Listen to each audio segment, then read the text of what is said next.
Bloodsport 8 right now. Our buddy Josh Barnett. Yeah. About to see some people get fucked up. Yeah.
Okay, technical difficulties, but now we should be fine now. It's my fault, Josh. I overcompensated for your arrival. And then Wait, are we live again? Are we actually recording again? Yes. Oh, gotcha. Nobody was questioning whose fault that was, Joel. That's pretty obvious. I remember we've all worked on a movie with you before. That's true. You remember when you did this? I'm sweaty now. No, I looked right at it. Yeah. Oh wait, are you guys back at the circle? No, we're not doing that shit again. We can't do that. Yeah, this is mostly audio. This is getting too silly.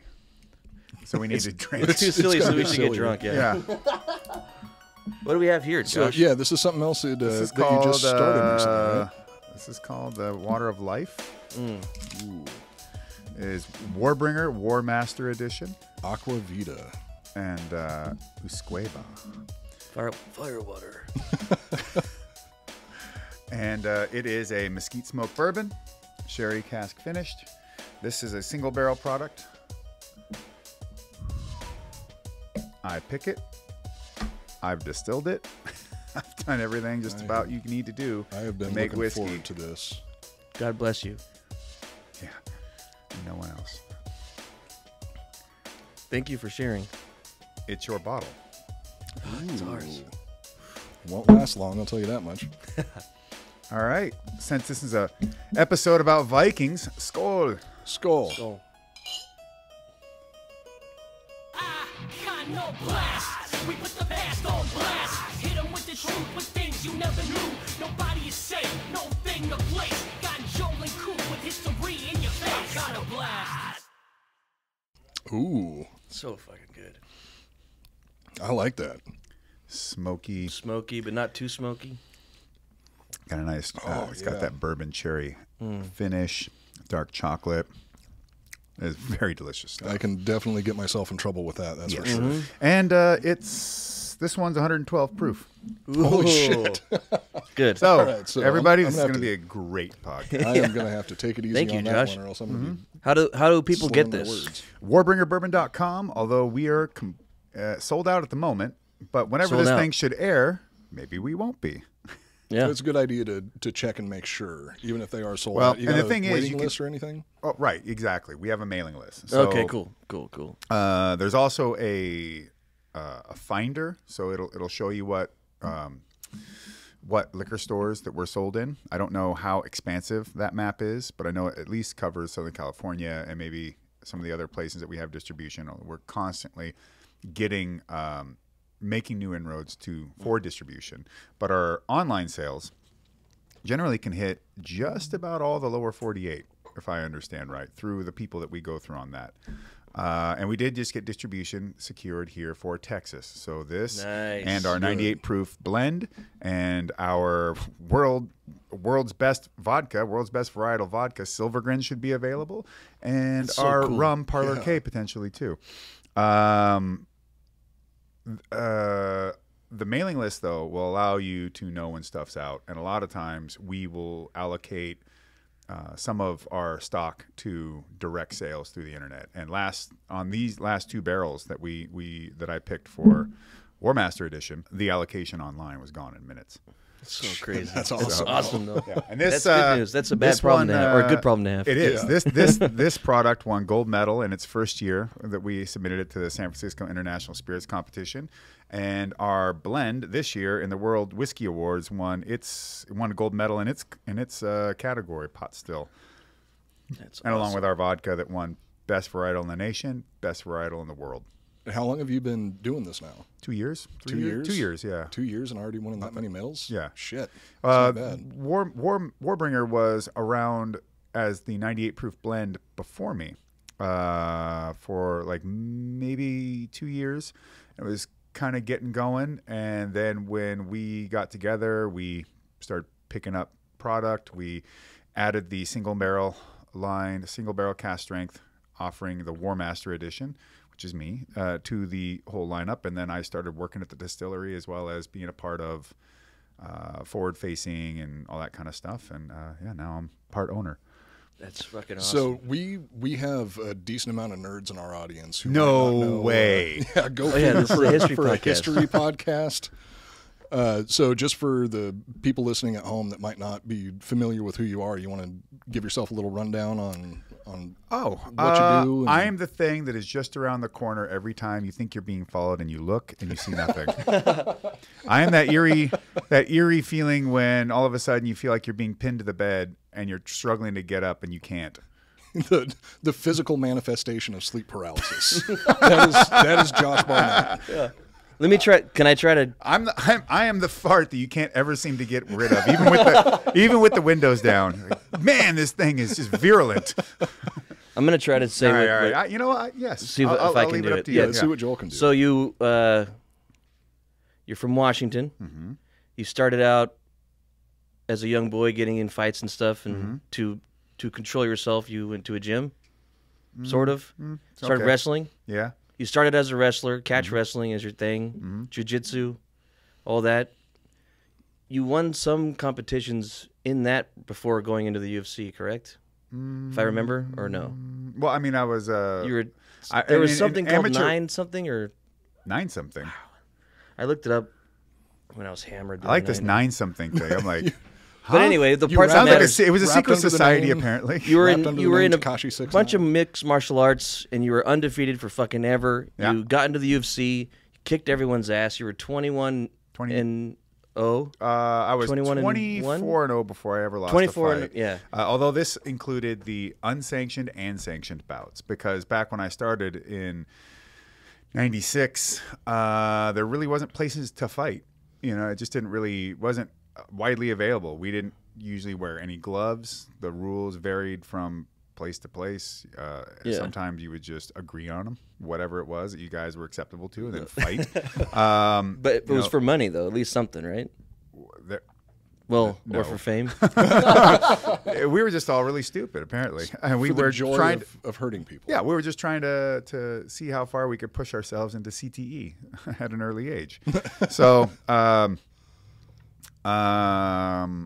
I got into fighting by just watching it, seeing it on a VHS tape. If any of your fucking Zennials watching, or Gen Z even know what a tape is. Yeah. But I saw Was there someone that, was there UFC something- 2. I saw UFC 2, and I was UFC just like, 2 was oh the my one? God, I got to do this. This looks like the thing I've always wanted to do. And Who were the big names in UFC 2? Don was probably there, yeah? no. This is before Because Don. he was in... No. Oh, he was started in 8, I think. Yeah, so Dan Severn? Dan Severn was 3. Okay, that so was the first one that I 2 saw. had, I believe, Ken Shamrock, Okay, Hoist yeah. Gracie, Yeah. Orlando Veet and Remco Pardue,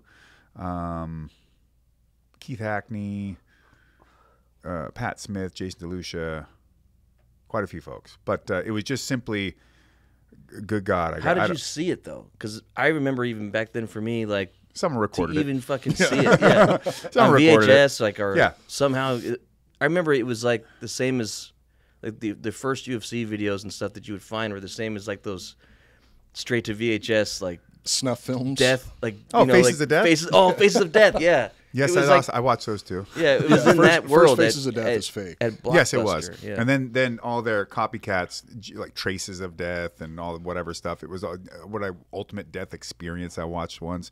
Those ones were all basically found footage. Well, not found footage, like news footage stuff. Or, Yeah. Like you'll get they always got to put the clip of the former politician shooting himself in the head on Bud television, Dwyer, our Bud or Dwyer. a ton of stuff from what seemed to be Southeast Asia of people. Someone got electrocuted, messing around with some power lines. Just their desiccated, smoking seems to be- husk and stuff like that. Yeah. Bonkers stuff. I see that in my head whenever I think of Faces of Death. Yeah. People getting electrocuted. I can't imagine the kids now that are growing up with like those high quality, super produced. You can see like, anything you ISIS want now, videos, yeah. Oh, and the videos yeah. coming from the cartels and shit like that. It's not good. Yeah. E-fucked. Oh yeah. What was the other one? Comes up on this podcast way too often. What was that? What was the first website that was really like that? Two Girls, One Like Cup. Ogre? No. Before that, There was Ogrish was E-Bombs one of World. the, I remember one of the Ogrish. really old ones. but there was another one. I can't recall it. I know E-Fucked, E-Bombs World, and there was one other one that I would always go to that would play whatever. Well, and you could find stuff like worms coming out of some dude's butt, or Oh, any yeah. crazy gross thing. Yeah, or like that. I remember that one time I saw this video and it was just a dude chopping his balls up with like a little hatchet. That was fake. That was fake? Pain Olympics. Yeah, that was from that's Pain fake. Olympics. Okay. That stuck in my head forever. I thought it was real when I saw that. Not, Yeah, I not thought it was real Yeah, the first me time too. that I saw it but too, no. and I was relieved when I found out that it was fake. That's a But fake. okay. like tracking down the guinea pig movies and all that. I watched them. Oh, the guinea pig ones. I haven't seen that. Oh, That's the yeah. guinea pigs inside the, No, right? no. No, guinea pigs are. I mean, if you can fit a guinea pig up there, more power to you. but Wow, it's fantastic! usually I hamsters mean, or gerbil. it We really shot sucks for the, those. the guinea Yeah, pig. those are our home videos. No, the Guinea Pig series was a bunch of a little short, like 1 hour, usually 45-minute horror films done out of Japan, and there's like 6 of them, and one of them, and they're quite gory and nasty, and they usually have like a really basic plot at best. Like one of them called the Are they live action? yeah, one of them called the Android of Notre Dame, a midget and a doctor, a mad scientist, I think, abduct some woman out of nowhere and What take her the back to a fuck? lair, and they strap her in a chair, and then they just film torturing her until they kill her, and doing things like spinning her around the chair and counting how many times she spins around, and like how it's just weird stuff like that. And then the other one, The Flowers of Flesh and Blood, is based on some horror short story. Wait, these That are like real? sounds- They actually torture her? Like this No, is... no, No, no, they're no, no. not They're actual still snuff movies. films. Okay. No. But we're getting to that. So, Flowers of Flesh and Blood. This samurai guy abducts a woman or something, or a prostitute. I can't exactly recall the exact details, and he injects her with something that makes her find being dismembered pleasurable, and ties her to this bed, and it's just 40 minutes of this guy taking this woman apart. Holy shit! But with like some kind of poetry around it. Yeah. So Charlie Sheen got a hold of this thing somehow, and he freaked out and was like, holy fuck, I have a snuff film. And he called the FBI and everything. And the notoriety of the guinea pig films got so widespread that they actually had a behind the scenes film that they put out where they show all the actors in between the cuts just like laughing and doing what, you know, it's that it wasn't Oh, real. just to prove it was fake. That Yeah. was like Cannibal Holocaust. The director of Cannibal Holocaust was put on trial, and He was, yes. had to prove that none was of the not murders real. were actually real. Right. And I was explaining to someone the other day, well, actually, it was my girlfriend. I was explaining to her how, well, I was playing Riz Ortolani's the theme to Cannibal Holocaust, which is, pull it up. Okay. You just got to hear it. Because It's been so long that I don't even. Surprisingly, I don't remember the music from Cannibal Holocaust. It was all the animals that they tortured to death that really stuck in my head. yes, this is a Viking podcast, by the way. We'll get there. Yeah, we'll get to the Vikings. Just hang on a minute. On YouTube? Man, you look like you were fucking this up. We'll see. Joel? There. Is that it? Probably, yeah. Riz or Tratato. Ortolani. Yeah. That's what I said. Now, mind you, this is one of the most sick, depraved, banned films in the world. this is how it starts. Sounds like Eddie Vedder's solo Oh, career. I like this. This is nice. It gets even better. This is actually not what I remember from Cannibal Holocaust. What's like the opening shot of this movie? I think it's just like a flyover. No, Yeah, you're right. It's It's just flyovers of stuff and titles, just like Yeah. quivering, you know. like and classic 70s film style shit.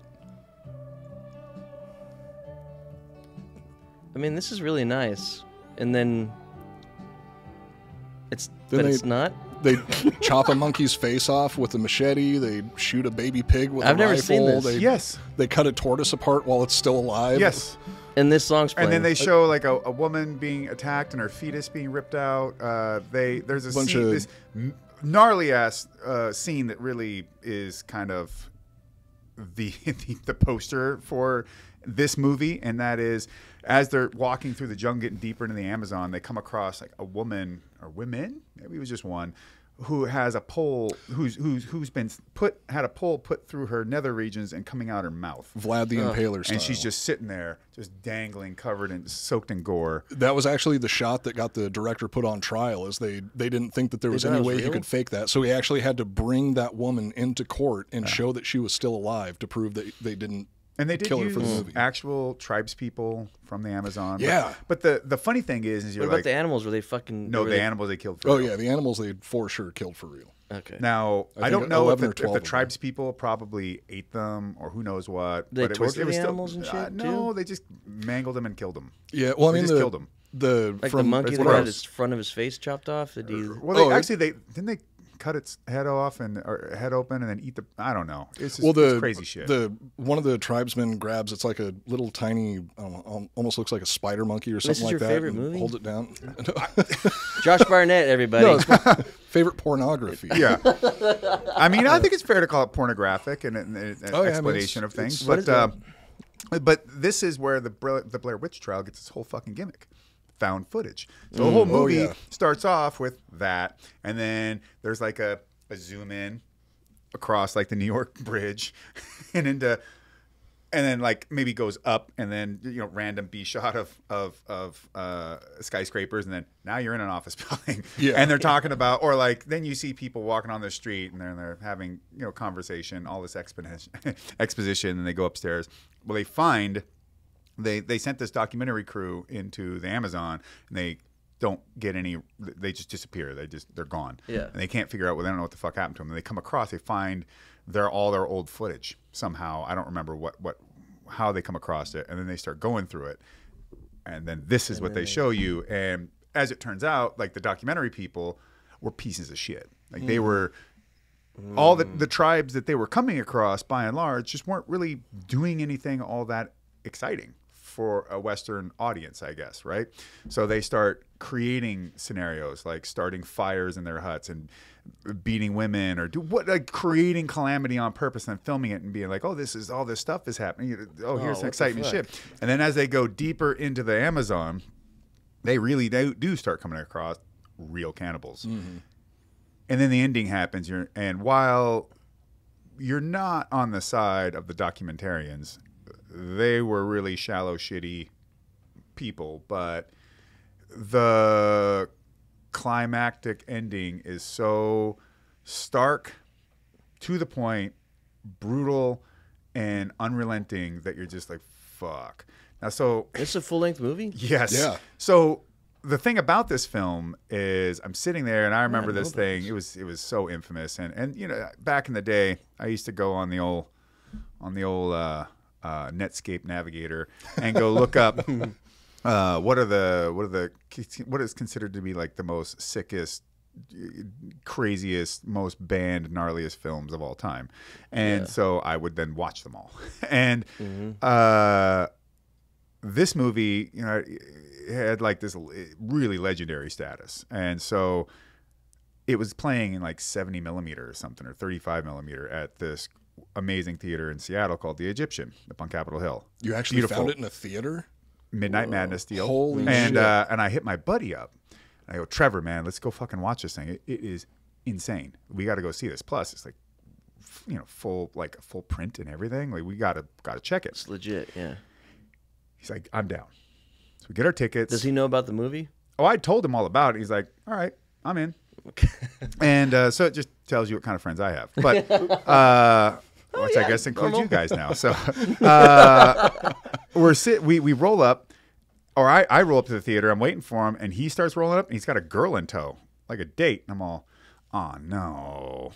Hi, this is Josh. Josh, this is. I'm like, fuck. I'm just sitting here thinking, oh, whose idea was this? Oh, that's my buddy Josh. This is what he likes to do for fun. Yeah, this is his world. I'm going to be endeared.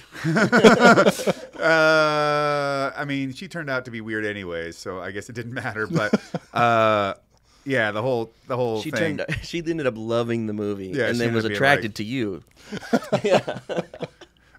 In any case, it's pretty wild. Also, things like another movie that follows in that vein of having to go to court over stuff, although a little different, was Sallow, 120 Days of Sodom. Yeah, we actually talked about that because we did a couple episodes on the Marquis de Sade. Yes. Although it wasn't much Marquis de Sade in that movie. And the movie is almost entirely like an allegory, a political allegory of what the interpretation of Italy was by Pasolini.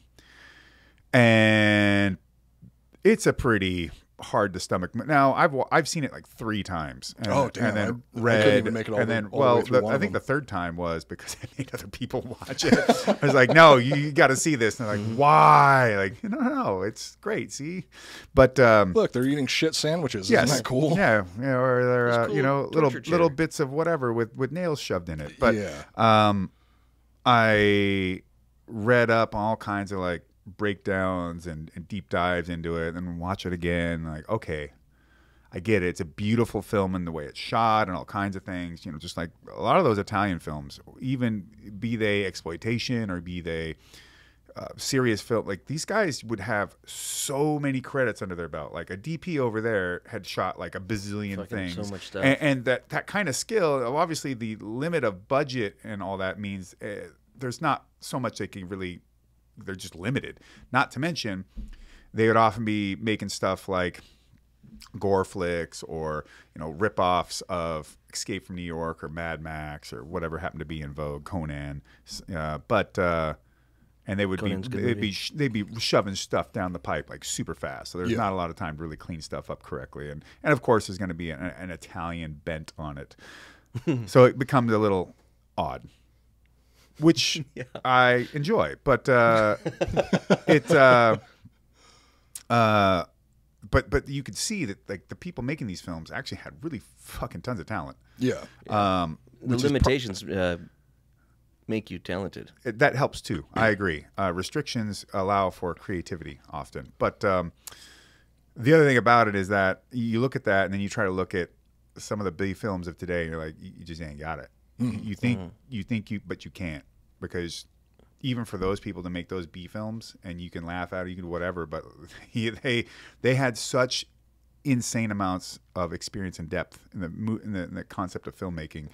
Yeah, it shows in their work, even with something small like that. Right, yeah. And then you go the watch other direction. fucking Avengers, like, and sorry, like, no. It doesn't work. Anyways, so Sallow, 120 Days of Sodom. So I watched that, but so that movie gets quite the release. Like, what the fuck is this? Plus, there's a lot of those allegories are picking at particular parts of Italian life, society, politics, the church, other things. So it's like squarely antagonistic. Right. But at the end of the day, that didn't really matter because Pasolini was having a relationship with one of the boys from the movie, and I don't know what caused it, but Pedophile? I would have to look up whether or not there was noncery involved or what, or whether people were of age. I have no idea. That's what we do best on this show. But that dude, that kid, smashed him in the head with like a cudgel of some sort, like a piece of wood or I don't know what, and then ran him over with Pasolini's own car. Oh, I haven't heard this. So whatever was going down wasn't the kind of thing that created stable individuals. Yeah, The relationship it wasn't a healthy didn't end relationship. well. No. Yeah. Maybe they should have tried therapy first, but I mean, yeah, maybe. Or a ghost bed. Speaking of ghost beds, the Iconoblast podcast is, as always, presented by ghostbed.com/drinking bros. And actually now I'm in my new apartment. I'm getting a ghost bed. fuck yeah, I'm do it. getting a fucking ghost bed. It's time. Ghostbed has been a loyal sponsor of the Drinkin' Bros for over 5 years now. I think, according to the math, it might still be in the 69-month window, possibly. Almost 70, I guess. I don't know. We don't have mathematicians on the payroll, but it's still 69 months. Yeah, over 69 months Over now. And everyone here in the studio is in love with their mattresses and pillows. Ghostbed makes their high-quality mattresses right here in the good old USA, and each mattress comes with a 20-year warranty. You can try a Ghostbed mattress for 101 nights, and if you're not completely satisfied, which you should be, you will be. You can return it, no questions asked.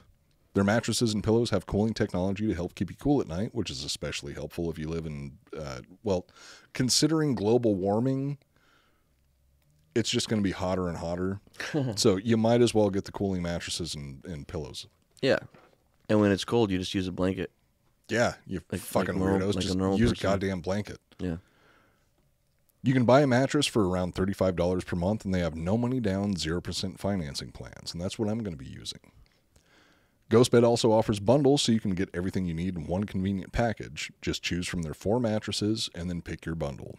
So whether you just need a mattress and a frame, or you want it all, like their cooling pillows and sheets, you can always get the best bang for your buck. Right now, Ghostbed is offering a flash sale where you can get 40% off when you buy a mattress and adjustable base, or 30% off of everything when you use the promo code DrinkinBros. Head over to ghostbed.com/drinkinbros and take advantage of all of their awesome deals. That's ghostbed.com/drinkinbros. Ghostbed. Sleep so good it's scary. All right. We're back on track. Yeah, we this is actually an episode that's been in the making for I've been told years now. I've been told. And we have been waiting this for entire you. time. But we didn't even say who Josh was. So short version. Oh, right. Former Yeah. UFC champion, catch wrestler, Yep. professional wrestler, Yep. actor, Yes. artist. We said the other day, whiskey distiller, whiskey maker. distiller. He's a mixed martial arts and craftsman. mixed martial arts and crafts. Yeah. Yeah, I like that. yeah. A practitioner in many skills, talents, this. and Hey man, it's your bottle. You drink what you want. Stuff is yeah. Just make sure, stuff's really Mr. fucking good. Benner Hodge over here. Yes, I'm gonna hyphenate you. yeah, Joel Benner, the So now you're from artist San formerly Francisco. known as Joel Hodge. Yes. Yeah, he's got to be able to get his lips wetted as well. Let him wet his little beak. more of this Let him while wet we- his beak. as we get in. But yeah, Yeah, so this we're is an super episode, happy to fucking have you, man. Thank you I'm so super much. happy to be here. been in the making for a long time, and we've been specifically waiting to have you on the show to cover this topic, because if we think about anybody that is the closest living example of a true Viking, the first person that at least comes to our minds Was is someone other than me, and then But we after you couldn't- get down to the couldn't you get get down the them. list a little bit, here I am. 7 or 8 places down. We come to Josh Barnett. Yeah. So, Yeah, at least so I'm in now the we top got you on 10. the show.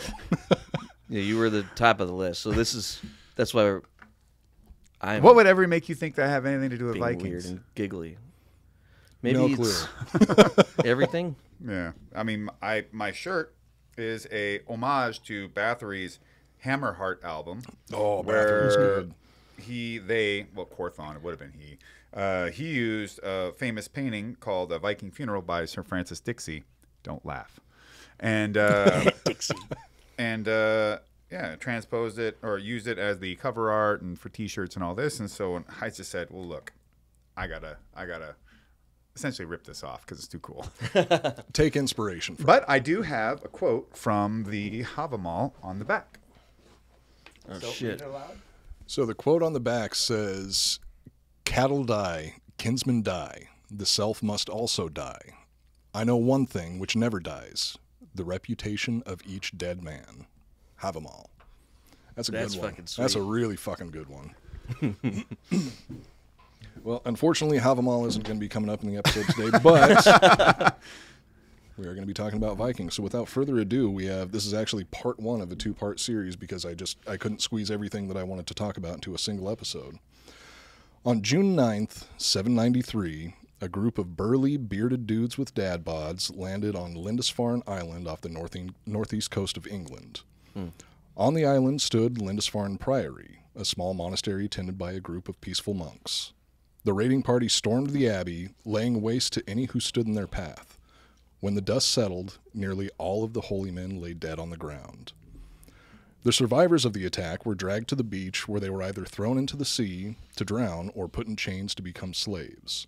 The holy relics and treasures were looted, and the monastery was set ablaze before the raiders returned to the sea.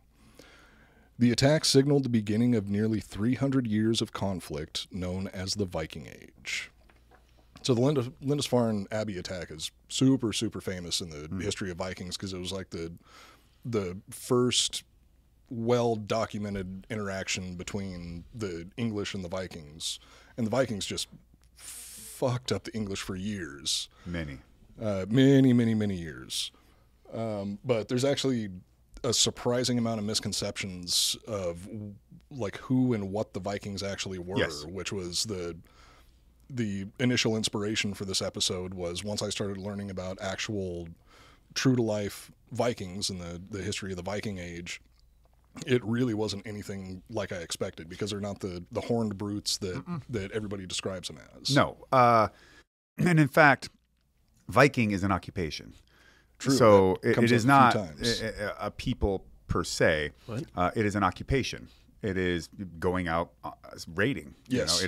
That's what that is. But when Oh. you're not on these raids, you would be tending your farm, being a blacksmith, because basically every motherfucker got to have a day job. So, Yeah, and that covered day, about half the episode right there. right. And so, Viking's not a race. that's right too. No, it's not a culture. It is not a race. It's a job. It is not a It's a culture. job. Although the Vikings, It's a culture to me. it kind of, I mean, it is it's It's incorrect. become one, but it's to a certain become degree. one in the modern era because we don't really know how to have any nuance about anything. But, you could, I could say, cheaply get away with sort of lumping it all together because they are all derived from basically the same Indo-Aryan, Germanic area. I mean, so you say to someone like, "Oh, well, Sweden, Norway, Germanic," and they're like, "What? No, but yes, you are. It is a Germanic offshoot. The language Yeah. is a Germanic language, and while Scandinavians become their own thing, and the language, it changes a lot from its old German origins in becoming to Old Norse, but they are related." Yeah. And in Wait, so fact, am I being culturally insensitive if I call my girlfriend a Viking all the time? Like when- there are no Vikings from the Czech Czech Republic. Republic? What is she then? She's Czech. She looks like a Viking to me. I mean, yeah, Czech Republican that would be my guess. Also, I mean, possibly Slavic. Yeah. She's mean like a Viking. Well, she could be Germanic She's blonde like a Viking. because Actually, yeah, that is a little bit the further west. Czech Republic and Germany has a long. I was actually explaining this to you about how it got to such a point where German was starting to become the de facto language that people like Husserl and others were like, "I'm sorry, we gotta preserve Czech culture, Czech language, all this," and also that is the Czech Republic is the birthplace of defenestration, throwing people out of windows. Really? Yes.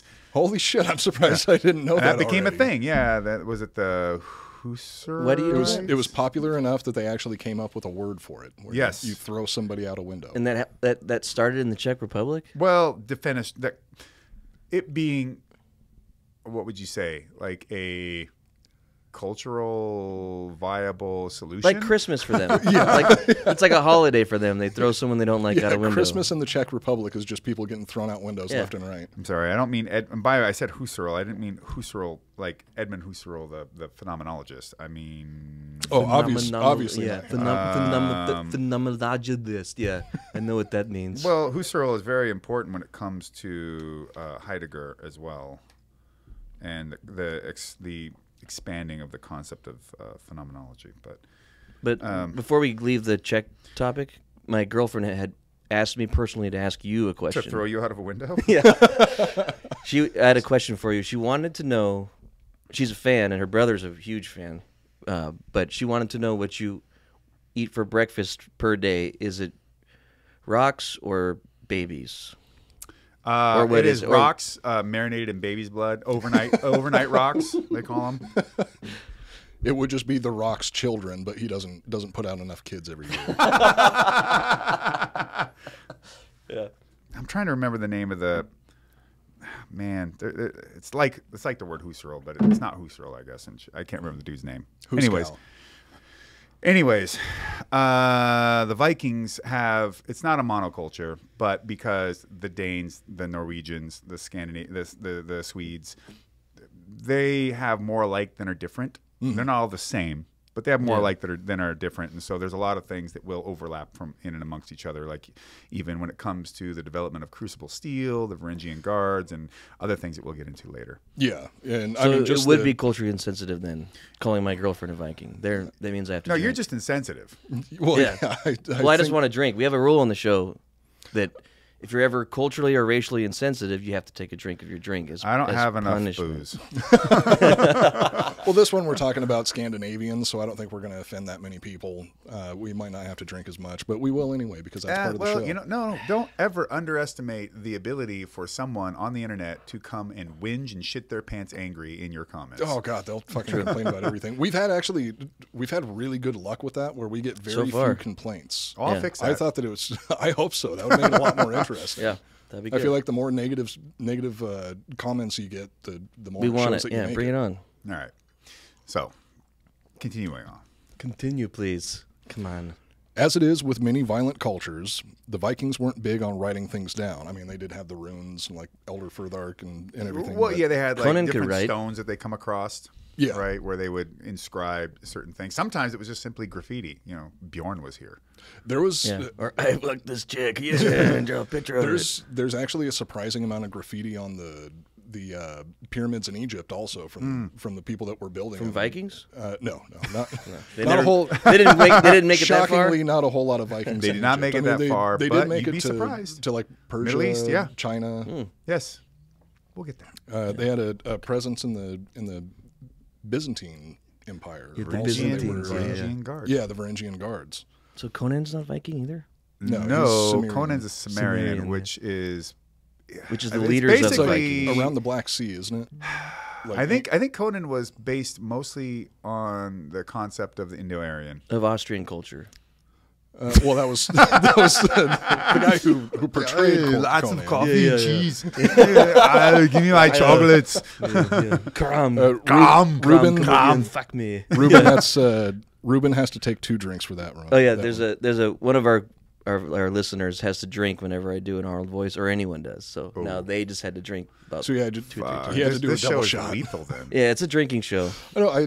I saw somebody in the comments the other day saying that they missed out on or they haven't been drinking for a bunch of the episodes, so they were going to go back and catch up and play the drinking game. And I was just thinking, like, fuck, you're going to give yourself alcohol poisoning. He hates his liver. Much of what we know today comes from the records of the Vikings' victims, who understandably didn't paint them in the best light. The lack of written records makes what information we do have a combination of half-truths and total bullshit.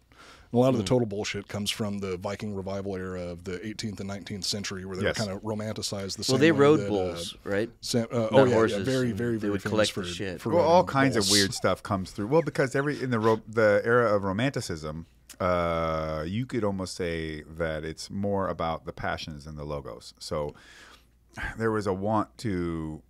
I mean, it did. I would say that it is the predecessor to things like even the concept of like Art Nouveau and Art Deco and different other aspects of, or like I would bringing organic aspects back into like nature and other the paintings. Like I think Dixie is a Romantic era guy, but look up John Martin. He's a Romantic era painter. He's got some incredibly beautiful stuff. Always, often quite vivid colors and paintings from the Romantic era, and a lot of. But the Vikings weren't alive during the Romantic era because No. Vikings were murderers and killers and stuff. No, They the were Vikings went romantics. from about what, like 600 till like 1,000. It was like from roughly the Viking age was 793 to like 1066, Something like I wanna that, say. yeah. And the Romanticism, the era of Romanticism is like middle 1800s till Yeah, about the Is that when they early- started wearing like the puffy shoulder pads and stuff and big hats? you're thinking That's of the the- Renaissance. I think that's No, Seinfeld. you're thinking of the 80s. the 80s. Yeah, no, that was called Kajagoogoo. Yeah, I've always seen kind of a parallel between the Viking Revival period and the way that samurai were sort of the whole story was adjusted a little bit for World War II to. Think of ninjas in the 80s.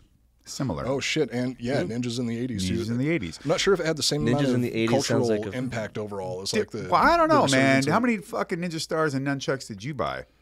If Okay, there was fuck, a, that's a good point. We were I just raised was by saying, yeah, ninjas. if there was a movie called Ninjas in the 80s right now, yeah, I mean, I'd watch it. Yeah, of course. And they literally made ninja weapons that didn't actually exist, and that were like the ninja toe and things like that. You're like, huh? Wait, are ninja stars real?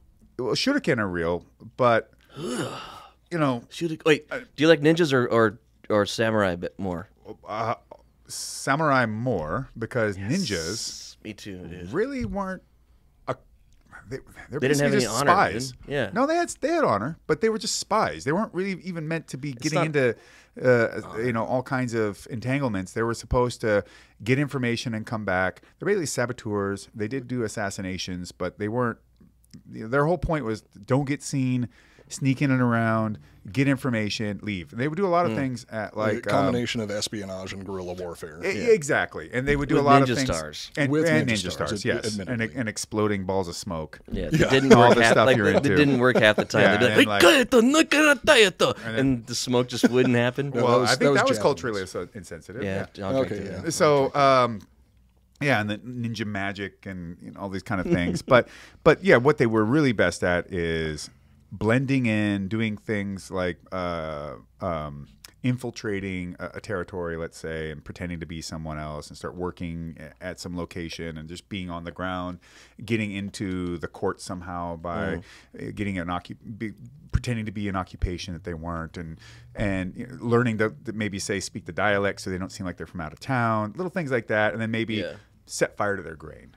Or figure out how many guns that set fire to the grain, right? So they wouldn't grain. have, Food, yeah. or to do something like figure out how many flintlocks they had. You know, So we're up against, yes, it was mostly that's what ninja did. Where They're samurai, like the Terminator kind of infiltration unit. they didn't have a phase plasma rifle. Phase plasma rifle They were a with little the 40 bit watt behind on the range. technology. But in any case, the Romantic eras, the era of Romanticism would then even have remnants that greatly affected things moving into the early 20th century too. So what is that fucking chick's name? There's this esoteric mysticism kind of bullshitty chick that is a huge influence on even the Nazis. Blavatsky? Exactly. Madame Blavatsky takes real stuff, but then mishmashes it into its own sort of mythos. And then also... Can I be honest about who I thought of? I instantly thought of Anuk Son of Moon from The Mummy. But Close. You know, but Very close. They were only a little over 1,000 years apart. years apart, yeah. I see why you're here. Joel plays This the is role my of the job ally. on the show. But yeah, Blavatsky took actual aspects of culture and religion and symbology and and was it Goering took that stuff as well and used it. I mean, or Himmler was really big on the mysticism and all that. And taking the Elder Furtharks and using them, the runes, with different meanings and basically culturally appropriating them in of a sense and using them because men are move more by myth than by fact, and that's just the way of the world. Stories are more powerful than Yes. than anything. And so to use that to create some sort of let's just call it some ancient an excuse isn't really the right word, but like some ancient justification for then your activities is quite powerful, as we saw. I mean, it's even more complex than that, but Just saying. Yeah, I mean, broken down to its bare bones. Crowley, that's too. Absolutely. Oh yeah, Aleister So Crowley. you know Crowley. You I got think at one Blavatsky. point Crowley took credit for. Shit, he took credit for one of the world wars and said, "Oh, it might have been one of my spells that got a little out of control." That's a very Crowley-esque thing. Because I'm pretty sure that Crowley was a textbook narcissist. Oh, because for sure. You don't get to his station in life without being an absolute fucking narcissist. He's a full-on carnival barker, but he was pretty brilliant. He knew what he was doing, and he seemed very purposeful about it. That doesn't make him not a narcissist or a psychopath or whatever. But Crowley understood the power of myth and mythos, and I guess you can even dumb it down to like, there's no bad press kind of thing. You know, I mean, can you imagine someone being like, yeah, you know, the Ukrainian war might have started because I did X, Y, Z? You would get absolutely slaughtered publicly. Like everyone would hate your guts. But back then, But then you could maybe Then you could also, use that to your advantage. there in would some be way. the counterculture people that are going to align with you instead of hating you because they're going to think that that's the good point, you know, the because even cool thing to do. Charlie Manson and all kinds of serial killers have worshippers. Yeah. Yeah, I mean, Charles Manson got married twice while he was in prison, or once. I know that he got married He got at married least in once. prison? Yeah, Yeah, he did. Yeah, Married oh, some girl Manson that was was like pretty in her- clever in at her the shit. early He wasn't 20s. nearly as dumb as people like to think. He's just crazy. Like, well, that doesn't mean he's stupid. Yeah. So he was. I think he was fairly well read, and he was really good at disseminating things the way he wanted them to be heard. Yeah. And obviously a fucking maniac. I don't think Carl Panzram ever had any fans. So Oh no. Well, if he was around nowadays, I feel like Panzram would have a group of people that follow him and think that he's sort of he would have a black metal relatable band. villain. Oh fuck, I would listen to a Carl Panzram Me black too, metal yeah, band. I'm down. I'm sorry, but I as wretched of an individual as he was, and the one thing I can say about him is he never made excuses for himself. He didn't say it was anybody else's fault. He just said, I was basically, you know, you put me through hell. You basically subjected me to inhumane torture throughout my entire life. And when I mean you, he's talking to humanity. And That was like his dying words were something along I the wish lines the of, world had one giant neck so I could put my hands around it and choke it to death. yeah, it was something along those lines. then where he it's died. like I wish you all had one neck and my hands were around it. And Yeah, I he could just choke it to death. He hated everyone, and considering his upbringing, it's not exactly But yeah, surprising. He said Sounds that like my dad he kind just of. became a machine of pure hate, and that's that. And he Yeah. just like makes no apologies for it. Says, "This is who I am. This is what has created me. You get to live with it." Something that always surprised me about Panzram is how, for what little education he did have, he was amazingly well spoken. Yes. Like he was a very, What's that very say intelligent about, guy. What's that say about the culture we live in now? That even psychopathic, beat to shit, raped, like orphan raised maniacs are more well read, are better spoken than your everyday, you know, college graduate. Yeah. Yikes. Much more lucid and more aware. Professor of the Panzram, world. what do you think of my essay? Oh God, that's a knife. I think I'm going to beat you to death with it. Yeah. I think I'm going to roll Well, up this isn't newspaper that and find a way to necessary? kill you. Like if you're like that, it's necessary. The better you speak or the more well spoken you are, the more you can get people to do shit for you. So I mean, it's if you're a fucking beneficial, lunatic, but it's not a. you're gonna learn that it's trait. not a rule. I don't know. Have you found a lot of like just straight up street fraudsters to be like the most clear spoken? They're convincing. Well, I mean, like Henry Lee Well, not the good Lucas ones. and Not Honest the Tool, good they ones. weren't exactly well spoken, but they were absolute psychopathic murderers. Yes, they were. That's true. I guess it depends on what they're going. By the way, so I met Michael Rooker at this party, and I'm like, "Who's Michael Rooker?" Yeah. And I go, "Holy shit! I cannot believe I'm sitting here with the dude that starred in Henry, Portrait of a Serial Killer." And he just looks at me like, "What?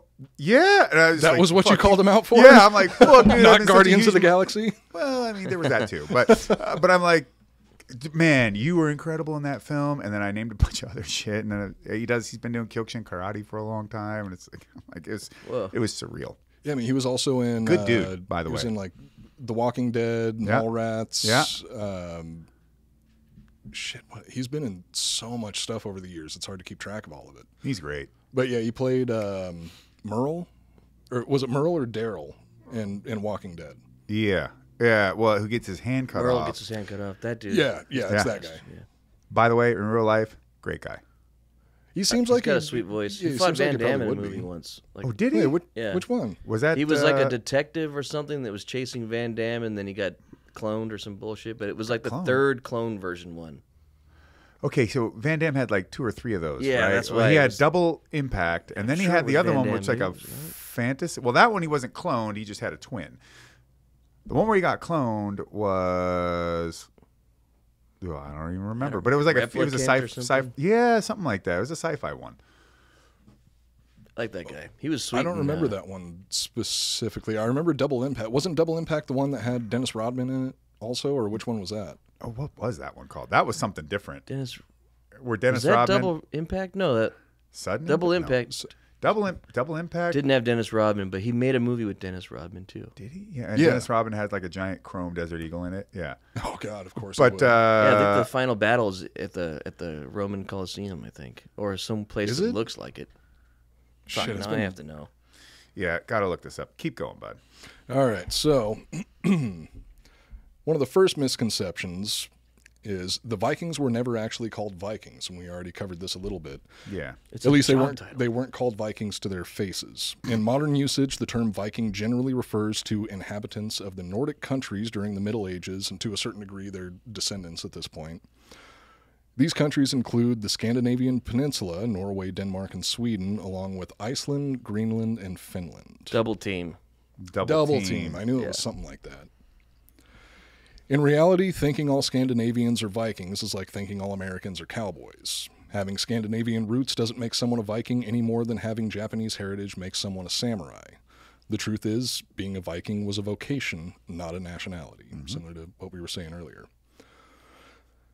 Now, Vikings and pirates generally aren't mentioned outside of my Jack Sparrow, Ragnar Lothbrok erotic fiction. And even then, their origins take a backseat to the aggressive yet tender lovemaking, which culminates in Ragnar recommending the pirate captain change his name to Jack Swallow.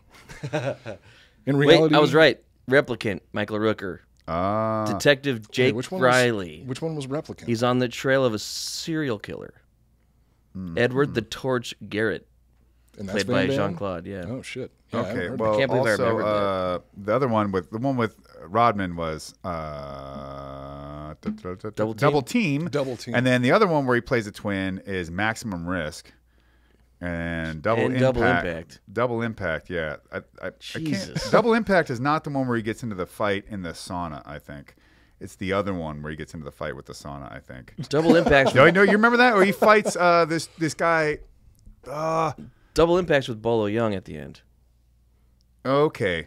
right? Well, Because he did Bloodsport with yes. Bolo Young. Yes, Double Impact And then has Double Bolo Impact Young. had Bolo Young Maximum again. Risk has Natasha Henstridge, but Mommy. it's directed by Ringo Lam, which also would be who did For a Better Tomorrow, or he did a bunch of like the badass HK action flicks in the 90s. He also did Replicant. Ringo Lam did? Yeah. Oh, that's probably Really? good then. But there was a guy in Maximum Risk named Stefanos Mitsotakis, who Wait, why does that sound so familiar? well, he's the He's guy like that he gets into the Stefan fight in the where their towels never fall off, much to your chagrin, Joel. In the Russian banya, and they get in this big fight. Well, Stefanos actually was a Hickson Gracie black belt in jiu-jitsu. No he shit. was like a big time. I think he was a bodybuilder of some sort, martial artist. He fought MMA a few times. I mean, he was to all the shit. people I knew that knew him. Rest in peace, Stefanos. He was a badass and a cool dude. So. Well, R.I.P. Stephanos. Wait, I thought the sauna scene was in Red Heat with Arnold. That's the only one I always think of. Well, I remember they go crashing outside into the snow and all that. He just walks through the sauna. They don't talk or explain anything going on. You don't know what's going on, and he just walks up to another dude that's just as buff as him, and he just grabs a rock out of like a fireplace and just puts it in Arnold's hand. And Arnold just like, and then closes the hand and then just goes, and just punches him with the hand, and then it just cuts to a window, and like 4 giant buff dudes fly out the window and land in the snow. You're like, I have no idea what's happening, but it's great. I fucking love 80s action movies. They don't make them like that No, anymore. they Yeah. do not. That's They actually do how not. Josh was born. Yes. Yeah, that rock was actually Josh. Being squeezed by It was a little fetus. It was a little on by fetus. Conan. Instead of turning into a diamond, it turned into Josh Barnett. Much to Arnold's chagrin. Yeah, I don't like this. Yeah, I don't like it here. Ruben, drink. That's 2 drinks. Although still up for debate, one origin for the term Viking is from the Old Norse word Vikinger, which means pirate. The word Viking was so closely tied to piracy that the phrase "to go a Viking" meant let's go plunder some booty on the high seas. It wasn't until sometime during the 18th century revival, nearly 800 years after the end of the Viking Age, that the word Viking officially entered the English lexicon. During their reign of terror, they were known as Northmen, Danes, pagans, raiders, or just pirates. They were also called Ascomani and Varangians. There was a handful of other names. But Vikings are way fucking cooler than pirates. Well, I mean, Vikings are pirates. Sorta. Unless you're talking about like the golden age of piracy. Well, just like now in your mind. I mean, I would prefer Vikings over pirates. Yeah, Me too. And it also, pirates are of Victorian era. Yeah. Right. And so you've got cannons and swabbing poop decks and yo-ho, hardy me timbers and Swabbing Yeah. a poop deck is not what you're thinking People about. with barnacles on their necks Vikings and stuff. are you're Squids. thinking swords, shields, rowing, longboats. Yeah. Bearskins, And also cod pieces. wolf pelts, helmets. and wolf skull on their heads, berserkers. That's similar to the the front line of pre-Marian Roman legions. That was the Before the Marian reforms. Volpes. It was the I learned from this show what that is. yeah, pre-Marian reform. It was the I can't remember the fucking word for it now. The very front line. It was all the youngest guys, the skirmishers. The ones throwing poop and stuff. Yeah, out in front, starting Throwing shit with poop. Well, that's what Joel thought they do. They were most Well, that's likely what Joel's throwing- like. Oh, I would throwing do Pila. that. Yeah, but the oh my god, they're my favorite. I know. I can't believe I can't remember The guys I name of can't them now. remember, I love them. They would go out in front and like distract the enemy army and Okay, so there was throw dust in the air and make jokes, talk shit. Who are these guys? So they were the ones that were just in front of the Hastati, because then it was Hastati, Principes, and Triarii. The Triarii are the the Triarii are my favorite, but then who I would be if I was there, I'd want to be a Triarii, but I'd end up the Principes. Well, all the Principe. the Principes were the mainline troops. The Hastati would be in front of them that were just a. we talk about Romans? Yeah. we'd cover way too much. Where Roman shit on We this did show. 13 episodes on- Triarii, okay, those are like the special forces of the Romans, right? The Triarii were like then- the oldest grizzled and veterans then that they who had. would make up the majority of Velites? That's the what the Velites. Velites. who would make up the majority of the poop flanks? jars. Principes generally. The Principes were Principes. pretty much the main line of the Roman legions pre and post Marian reform. But post Marian reform, pretty much everybody got turned into a Principe. But yeah, it would go the Velites or Velites would be out in front, and they were the youngest ones that would wear like animal skins, and they would Throw just poop. well, according to Joel, They would- could. they would go out and they were they talk shit to the enemy troops, and they would throw Pila at them. And, But it wasn't and try just to those start dudes, one-on-one like fights. Triarii, or it's like people higher up in the military order of Rome also would have wolf pelts and things like that on their armor. and gold filigree. Yes. Once again, according to Joel, gold filigree. Gold I mean, filigree. most Yeah, likely they're Caesar problem always was- had gold filigree on his armor. Remember According that to the Roman Joel. legions were also made up of people from all over, so they would bring probably some of their own cultural aspects to Yeah, I think- their personal vestiges. It's like the Every time Josh looks me in the eyes, I get scared just because. I thought you were gonna say I'm hard. like, I'm making jokes, but does he think that I'm stupid? Is he gonna kill me?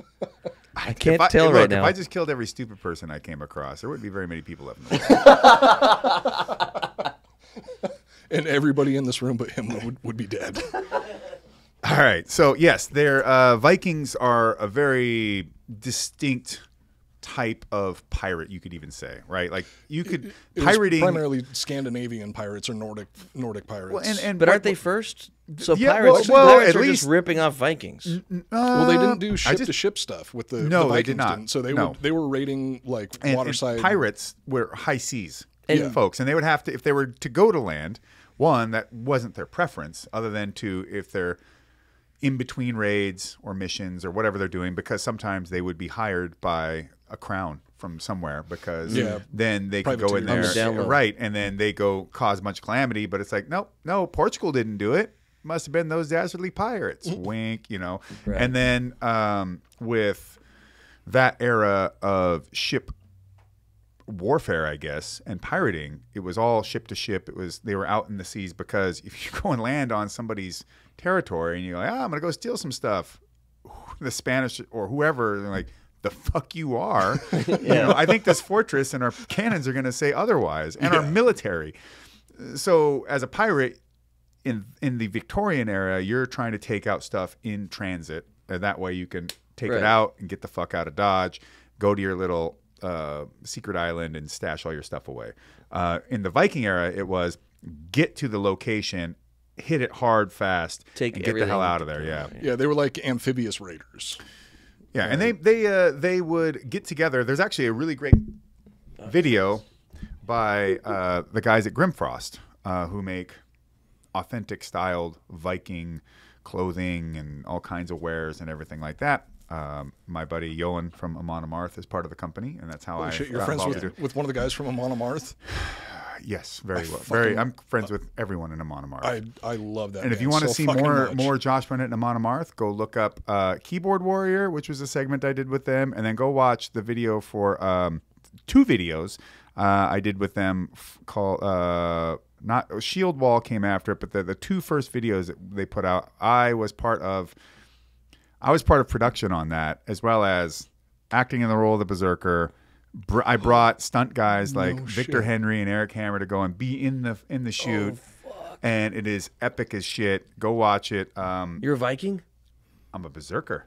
Yes. Oh, you know what? Speaking of Berserkers, that's something that I actually didn't put into any of the notes for either one of the episodes. That's another thing. I don't know if it's really a misconception, but it's hard to say because there's so much rumor, right? So people being attacked by what were actually giant, they were actually big, by the way, because they have found burial diggings and things that show that no, a Viking man was the same size just about as a normal Scandinavian, which is 6'2", 6 to 6'5", whatever. I mean, they really were bigger people back then. Really? Yes.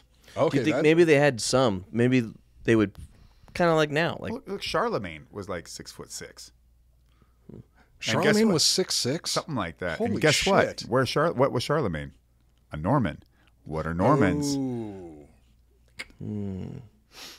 Okay, that's actually pretty interesting, because the information that I found says that the average height of a Scandinavian during the Viking Age was Scandinavian male was 5'7", which is still. But that I can see how it makes sense. Raven's Flight was the video, and we did Raven's Flight, and we did Crack the Sky. So there are a pair of videos that go back to back. I think it starts with Crack the Sky is Mastodon, right? Mastodon album and song. Right. Well, but they also have a Crack the Sky. But this one's about like lightning and Thor's hammer. Sick. A little different. So anyway, you go watch those videos, you will see moi. And I'm part of. I'm down I to brought watch people that. to act in different roles. I brought the guy that had all the gear and prop weapons, all this kind of stuff. We'll put an image of you as a Berserker, right? Sure. I have all the assets still from when we were promoting it, which was since it's you, it's not going to be a whale penis this time. That's right. But because it's Josh too. The hilarious part about all that is they give us all these assets, and it's like, yeah, promote the new singles coming out and all this stuff with all the clips from the video. Great. And I'm literally there. I am part of the same management agency that manages Amon Amarth. I'm really close fucking friends with the label, Metal Blade. I'm close friends with the entire band, especially Johan and his wife Maria. Like I literally stay in their house when I go to Sweden. That's fucking awesome. And I helped put this video together and did a whole bunch. A part of everybody else is a part of the whole project. And out of nowhere, I'm getting like copyright blocks from Sony Music worldwide, just like shitting on everything I'm trying to post. I'm like, I'm trying to promote your band, and they're just like, I don't know who you are, pleb. God damn. Like, I choreographed this fucking scene. That's me in the shot. Can I post my own shit, please? That's That so goes on fucking all the time, though. frustrating. But Yeah. berserkers were real, but at the same time, understanding what the most detailed and true fact of these sort of things is tough because, as you said earlier, a lot of this is not from the guys who are kicking ass and taking names. What the fuck do they got to write down? Mm-hmm. It's from the people getting wrecked.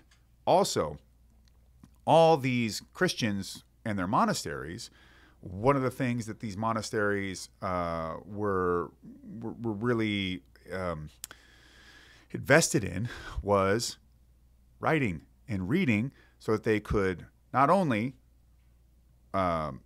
continue to copy the Bible to get it out there and around, but it was, it's part of liturgy or literature. No, what is it? I'm forgetting the term for Catholics for study of the Bible. Clergy? No, there's like a specific section of Catholicism that has to do with studying the Bible, the books, all that theology. So they're studying all to study and write about, and St. Augustine didn't just verbally hand that off. No, and just like, hey, you take it or leave it. No, they fucking wrote it down. Same with Thomas Aquinas. I mean, reading and writing was a big part of the church. So Thomas Aquinas. So these things are important to them, and so recording things is what comes naturally. And honestly, when you've got, I don't know, a shit ton of fucking gold stolen from you, you're probably going to want to say like, well, these fucking giant assholes came and took it. But I've seen what you've written about. But part of the problem with not just recreating, but like rebuilding what things. It's like the way people thought dinosaurs used to look like to what we know what they look like now is because they didn't have anything to actually weigh it against, and so to a degree, and it's hard for people to wrap their head around this. It was for me at first. Is that no matter how many PhDs they have, they're fucking guessing. Yeah. And how close they aren't. I mean, and as you get more knowledge, you update things. But there is also there's always a struggle with human beings not wanting to be wrong. Mm-hmm. Because if they're wrong and someone else is right, then they don't get the grant. Or what? It's just so the pettiness of human action in full display. But, and it can also include the whole sunken cost fallacy, where once you put enough effort into believing one thing, or what's the other fallacy that goes along with that? The confirmation bias. Confirmation bias and sunken cost. I think sunken cost is one of the. Well, they both actually kind of go hand in hand because either one involves you having to go. Basically die yourself back and rebuild your understanding. Mm-hmm. Shit people don't want to do. They just don't want to do it at all. So Vikings were not just they weren't 5'8". They were bigger than that on average. And it's just like when someone will come at you and in classic midwit style be like, yeah, I mean, it's so crazy because people only lived to like 30 back then. God, you're like, I hate that. Well, that's what I was thinking is, maybe the average was shorter than usual, but the ones doing the work were probably the tallest ones, right? Well, so, I mean, they had access to meat and dairy and all kinds of other, heavy protein, amino acid profile stuff, which makes you big. Now, what else? They fucking worked the field and the farm, and they blacksmithed, and they worked with their body and their hands all day long. Do you really think a bunch of people eating meat and cheeses and complex grains when they could put them together that are not touched by any GMO, any kind of fuckwithery? Do you really think those are going to be tiny little people? Right. No. I wouldn't imagine so. Not to mention the cold climate would encourage them to eat more fats. For calories and other things like the that. Dad bods. Yeah, it's the dad bods. And you can only imagine like the penis fingers these dudes must have had. Dude. Must be packing a Smurf house in their hands. Exactly. That's so hot. And just like patting you on your shoulder and leaving like fingerprint level bruises. Good God. It's the ultimate like blue collar dad that shakes the daughter's date's hand. It's like, oh God. Which was my dad, by the way. Yeah, my dad could crush 200 pounds of force in his hands after a stroke. I wonder what my dad could do. It was insane. God but and he was actually a Viking, your father, right? My dad was a street brawling, drag racing, drinking, fighting guitar playing sort of ne'er-do-well to a So, degree. a Viking. Yeah. A Viking of Olympia and Raymond, Washington.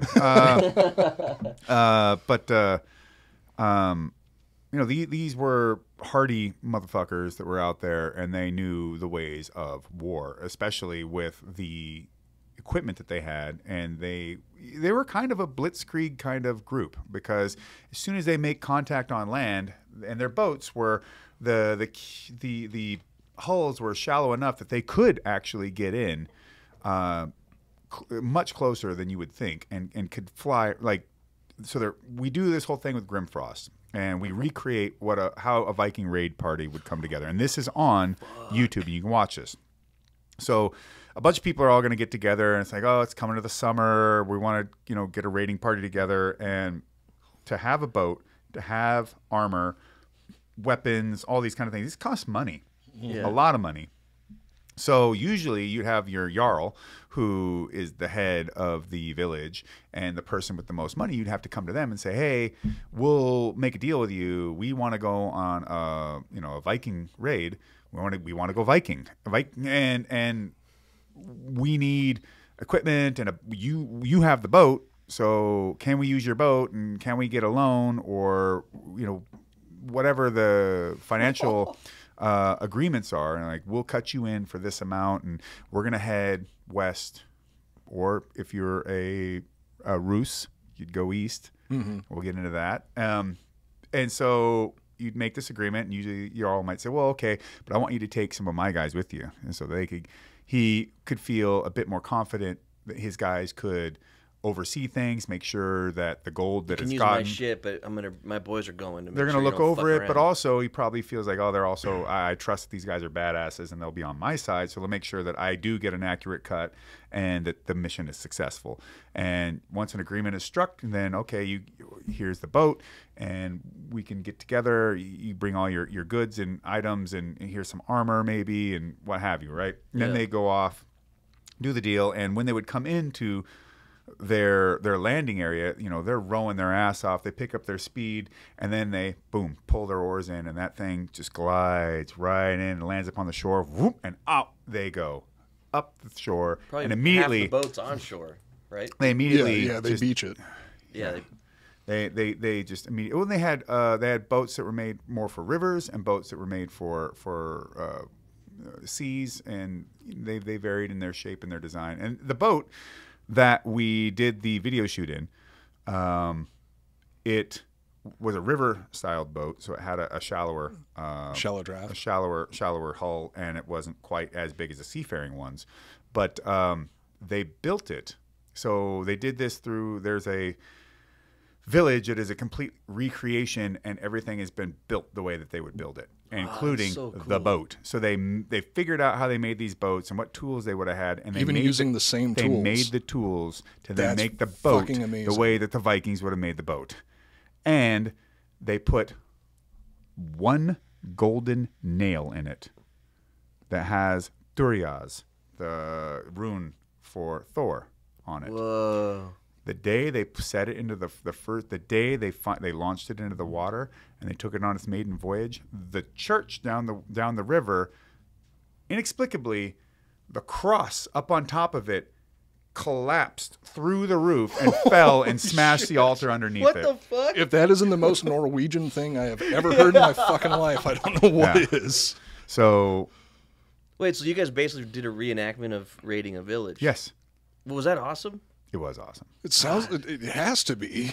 Yeah, I wish I was wearing full chainmail, and it was a lot more maneuverable, and it's not light. It must have weighed 50 pounds probably, but the way it covers you and wraps around your body, and you cinch up your belt super tight to keep it up in place so it's not falling down and trying to fall off your body, but staying in. Yeah, because you actually leave a lip hanging over the top of the belt to hold up some of the weight. Right, but also for mobility. Oh, yeah. And also, if it hangs too low and it starts dropping on your thighs, it reduces your ability to pick your knees up.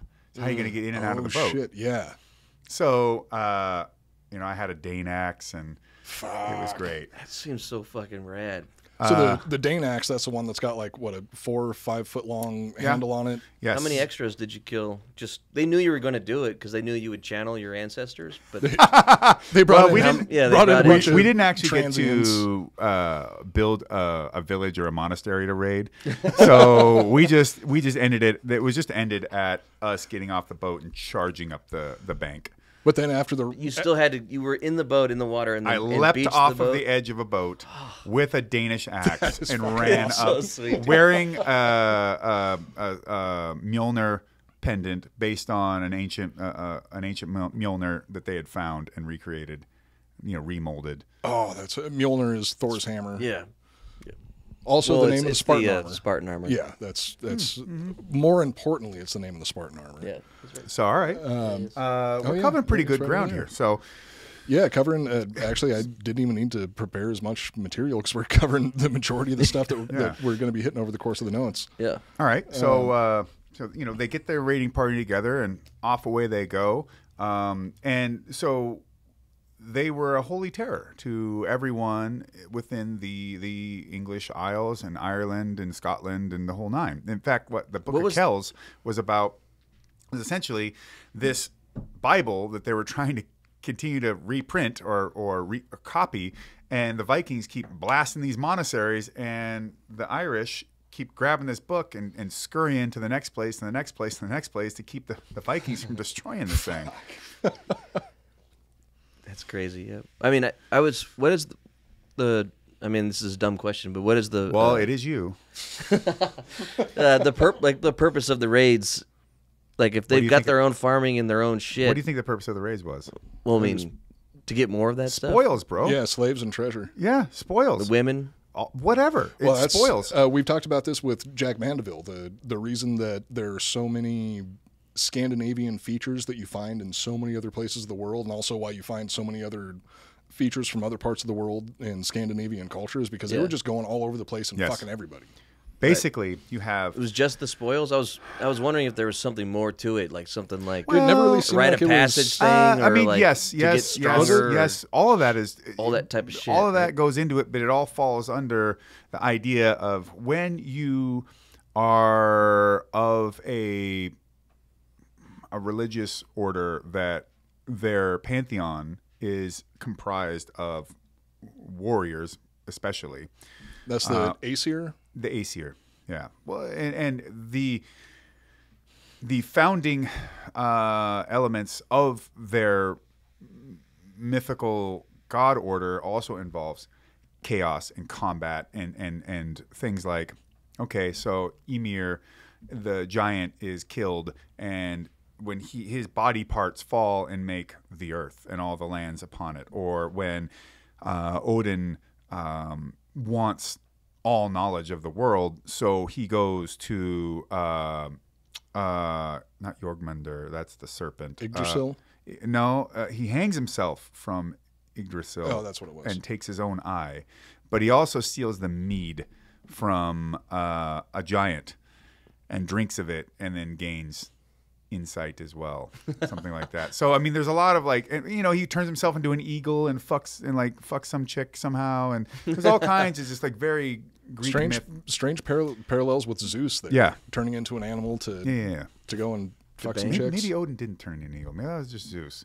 But there's a lot of like overlap in that the Greeks, the Romans, and the Vikings, the Germanics, Indo-Aryans looked at gods as not really being so distant from human beings. Not so godlike or so pure. Right. It wasn't about purity. It was about they were gods. And while you could relate to them in some ways, they weren't always capricious. Obviously, Loki is quite capricious because that is his nature. But it wasn't the idea like the Abrahamic concept that there's one of them and they just sit alone, letting you wonder what the fuck the whole time, as they just know everything at all times for all ways. Whereas it wasn't even the gods so much. Like, it wasn't Odin, it wasn't Thor, it wasn't Frey and Frigg and Tyr, and they weren't the ones that decided your fate so much. Your fate was already determined by the skein, by the three sisters, the Like the Fates? No, Three well, ninjas. they're basically it's the same three ninjas. concept. Yeah, just the three ninjas. Sorry. Tum Tum, Colt, and Rocky. Yeah, exactly. And when they're on Mega Mountain or whatever, and they're sorting this all out, when you motherfucker. So By the way, a Does buddy that of make- mine leave? who's trained under me, he was in Three Ninjas Strike Back. no fucking way. Or Really? the Mega Mountain one, yes. Yes. And he has a Tum-tum. gym in Utah. Joey Olaski, yeah. Okay. All right. Lucky He also bastard. played Red Power Ranger as a kid on the show. Really? Sick. Yeah. Holy shit! Who don't you know? There's a few. But yeah, there's these three. What are they fucking called? It's the same concept as the Weavers in a way, right? So they all have your threads of fate already determined, and so the Scalds, I think it is, and so the way that the gods operate in the Indo-Aryan pantheon here, this Germanic pantheon, it's very similar to the Greek, the Roman, more. I'd say more human than you would then apply to, say, the Abrahamic Yahweh, Yeah. Allah, same God, but much different in its application. So, okay, well, I guess that answers my question. I guess they just were partying and going to fuck chicks and shit. I Yeah. almost forgot one of the key points why I was even getting into this, because you don't get to get picked from the dead by the Valkyrie and to become an Anheriar and go to Valhalla, Valhalla, yeah. if you don't die a noble, honorable warrior's death. And so with that, does that mean you just have to have your weapon with you, or you actually have to die on the battlefield to die a noble death? That's a good Well, question. they Yeah. also extend that to women that died in childbirth, didn't Yes, I probably 'Cause they so. consider I mean, that to be a it battle basically also? came down to like things Really? that they viewed as being life essential. Badass? So, I mean, I guess if you didn't have your weapon, but you fought with your fists in combat to death, like that would get you into Valhalla. It'd be enough to. But if to you're punch your ticket. stabbing people in the back, or poisoning them, or different, You're not going anywhere. Yeah, there's. You were just talking about the women. The Vikings were actually surprisingly forward thinking when it came to gender equality, where the women, they actually had shield maidens. There wasn't proof for it until there is some controversy like over late that as to two- how early accurate the 2000s? whole shield maiden concept is, and of course we are more interested in the ideal of what we want something to be than what it really is. But that applies to the Vikings themselves too. So Yeah. I'm sure that there were shield maidens. I think it's just because they couldn't tell they were women. like dwarves. Wow. Yeah. They all have beards. Oh, they had just as long a beard. Yeah. But the idea, I mean, even in just trying to come up with some logical plausibility, and you think, all right, you're a Scandinavian woman back in the 8th century, 9th century, working the land and who knows what else. You're all not with gonna your be hand. a fucking- You're probably going to be fucking tough. Yeah. You're not going to be a pussy, You ain't that's gonna for take sure. no fucking shit. Hell, my Yeah. great grandmother used to like field dress deer when she was 75 years old and cut her own wood. It's just like, and she was almost entirely Native American, Cherokee. But I mean, it wouldn't be any different from any Native American either. Like a Native American woman would be someone not to fuck with, neither would the man. You know what I mean? So they had to be tough as shit. Yeah, of Yeah, they course. absolutely Everybody would had be. to I be mean, tough just- as shit back then. They were just different. Yeah, Built pre-industrial. different, bruh. Yeah. Pretty much pre-industrial revolution, everybody had to be a lot Built tougher than better. they are now. Yeah. Built better. or Can you imagine just how everybody tough you'd gets used be to if being when you sick. were a child working in a factory in like 1892? Or working in a coal mine, they're sending Yeah. you down the shafts that are too Yeah. small for the adults. Yeah, exactly. Yeah. Yeah. Yeah, it was. Joel's just wistfully thinking, God, Wish I was there. If only I could have kids working for me again without getting in trouble for it. but now I'm not allowed within 100 feet of them. I just want one of those Viking women to make me a shield. That's And hot. Megan's What? Law came around and ruined everything for me. Yeah. Well, hey, man, you got a Czech girl. They're pretty fucking close, cool. yeah. True. Baby, make me a shield. Yeah. But she could do that. Yeah. I'm going to lay you on it later.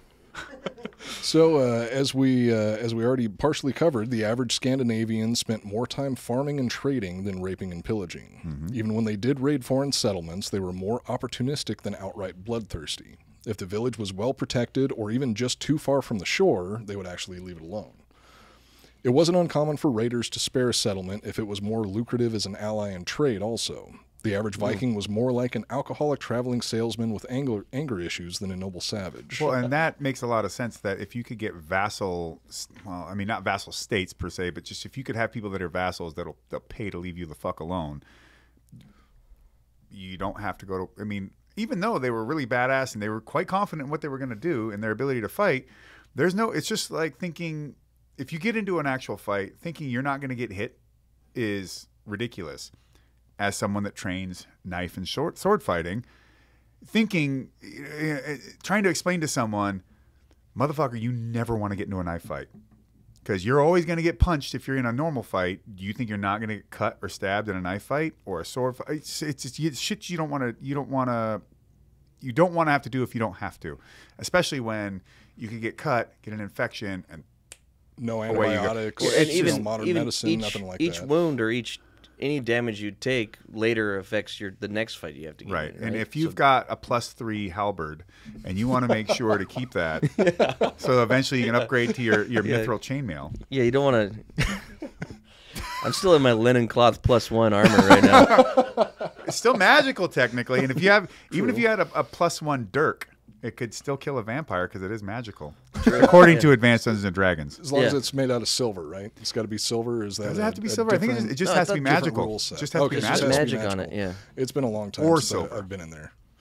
Oh, it's I magical don't believe this. or Well, it's been longer than it usually is. Well, you know before I what? played Roll a Dungeons and savings Dragons. throw for nerddom right now. I do a history podcast. I never have to do a saving throw for nerddom. The greatest strength of the Vikings wasn't their weapons or their muscles. It was actually their seamen. Nordic countries had some of the saltiest seamen of the era. Utilizing a combination of technology and good old-fashioned trial and error, Vikings were able to expand their trade routes as far as China and Persia. This turned them into highly skilled sailors, or rowers to be more accurate in a lot of situations. I mean, they had sails, obviously, but sail tech didn't get to the same level as something like the Victorian, or like the pirates we mentioned earlier, until quite a while. Yeah, well, even the term that was used for the ruse, that's based from the word that meant rower or rowing, which is where we get Russians. I think junks might have had better sails at some point. Chinese junks, fuck yeah, maybe. I what's would a imagine. junk? Between your legs. Yeah. No, it's a Chinese boat. Chinese Chinese junk is boat? the same thing but much smaller. Yeah. Drink. That was definitely cultural inappropriation right there, Coop. But also true. Cultural inappropriation. Cultural inappropriate mixed martial arts and crafts. Cultural inappropriation. Joel's on fire today. Yeah, he is. Yeah, it is. Got to be the whiskey. Cheers to that.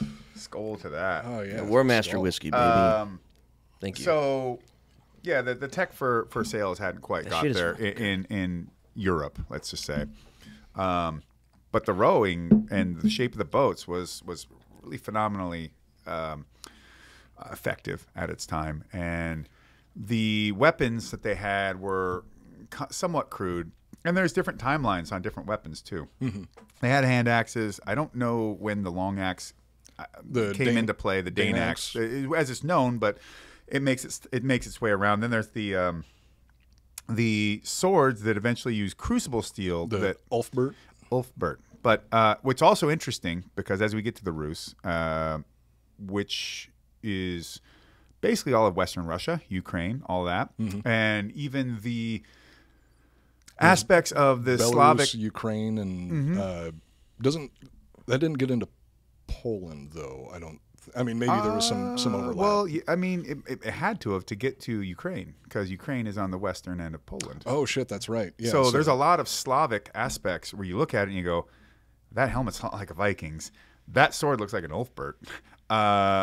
The runes are very closely similar. You've got things like sun wheels in Slavic culture that are also in Indo-Aryan Germanic culture, Scandinavian Viking stuff, runes that also then appear symbols and things, Triskelions, and I mean like this, like the Valnut, right? So this is basically just another variant of a Triskelion,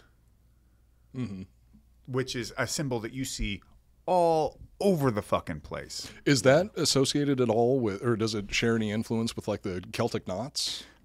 Yeah. Because yeah, I mean, there must have been a decent amount of. There's so much overlap, but I also think it's and it's got something to do with the Triforce and Legend of Zelda and all right. that shit. Yes, You got to beat that's Ganon with it's it. very Yes. similar to the that. Triforce. For sure. You